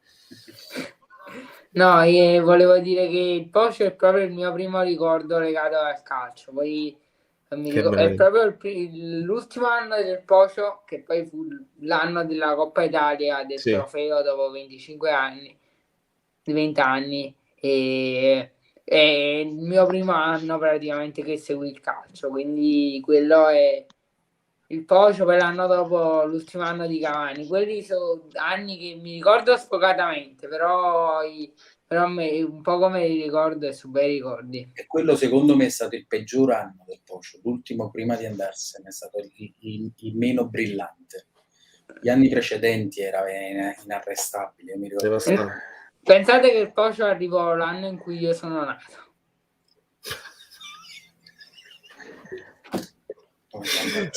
Stendo un velo pietosissimo sulla vecchiamma di noi tre. Io vi saluto, vi mando un bacio a tutti, grande Un bacione, Mario, un abbraccio all'Osco. Ciao Fabio. Continua a seguirvi un altro po'. Vale, Vai, ma adesso siamo in chiusura. La stiamo veramente. avanzando, ti dico solo questo, la stiamo avanzando, ci manca un po'. Bene, poi ti devo aggiornare anche io perché succederanno delle cose. Un bacione a Fabio Versatile. Ciao Fabio. E nel ringraziare Alessandro Fiore, che nel salutarvi abbiamo dimenticato di dire una cosa: Forza Napoli sempre, Steve Scedan la creatura. Non voglio far rischiare anche all'amico Losco, che ovviamente il piccolo Leonardo ce lo conserviamo come ospite per un'altra volta, al grande Marietto, che comunque dovrebbe probabilmente anche lui andare a riposare. Però ragazzi, io dovevo andare a dormire. Stavo per andare a dormire, ho riaperto la live di Vali per salutare e mi sono rivisto all'Osco e a Fabio. Ho detto in qualche modo devo entrare.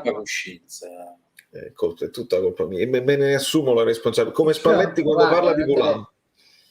È tutta colpa mia. Va benissimo. È stato un piacere, ragazzi. Buona serata, un abbraccione. Ciao. Un abbraccio all'Osco, il nostro NEC, se vogliamo, anche a livello di a me mi ricorda NEC e poi NEC mi ricorda Sting, quindi sono tutti grandi artisti. Marietto, faccio concludere il discorso. Ti bacio, grazie della tua presenza. Ciao Vale. Nel chiudere, nel chiudere, che ciao Vale, nel chiudere tutto. Perché vai direttamente. No, mi devi fare tu una chiusura finale. Spalletti, guarda che bella domanda da giornalista serio. Spalletti, ma affrontando la Roma, i ricordi, le cose, è una partita particolare per te?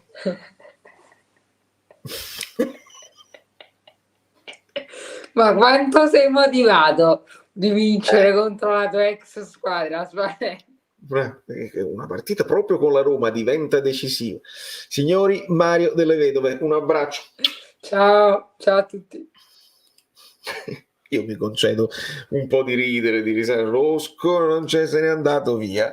Ragazzi, un bacio a tutti, a Chris, a Portugal, a Ivano, a Giovanni, a Valenzavino, a Gargano e Dennis da Ivan Spaziano. Siamo arrivati a 3 ore di live. Nella prossima non voglio promettere, perché promettere quando non dipende da me non si può fare, non dipende più da noi il campionato, quindi non posso promettere, ma farò di tutto per riportarvi Guido sul canale, quindi al di là degli impegni di tutti vi voglio bene. È bello anche parlarne a freddo, che siamo più rilassati. Se ne avessimo parlato ieri probabilmente sarebbe stato più focosa la live, tutte queste cose così, ma noi con calma ricordiamoci.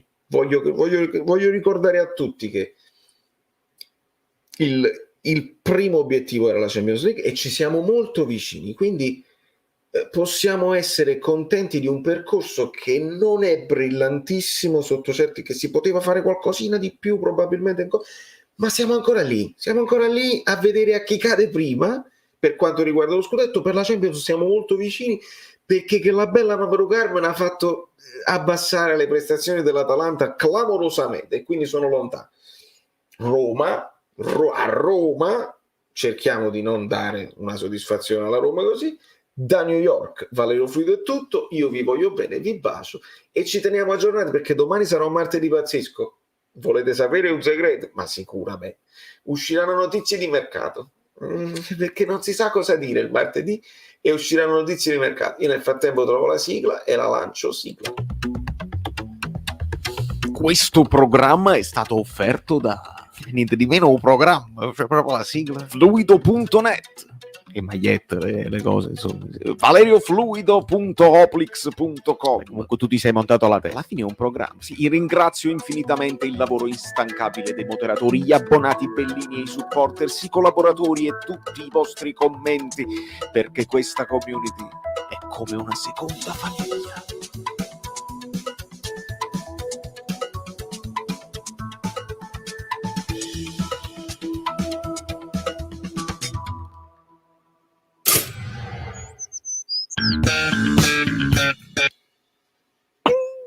Cioè, ho visto una cosa, boh, comunque è finita, cioè non è come la Marvel che uno resta nel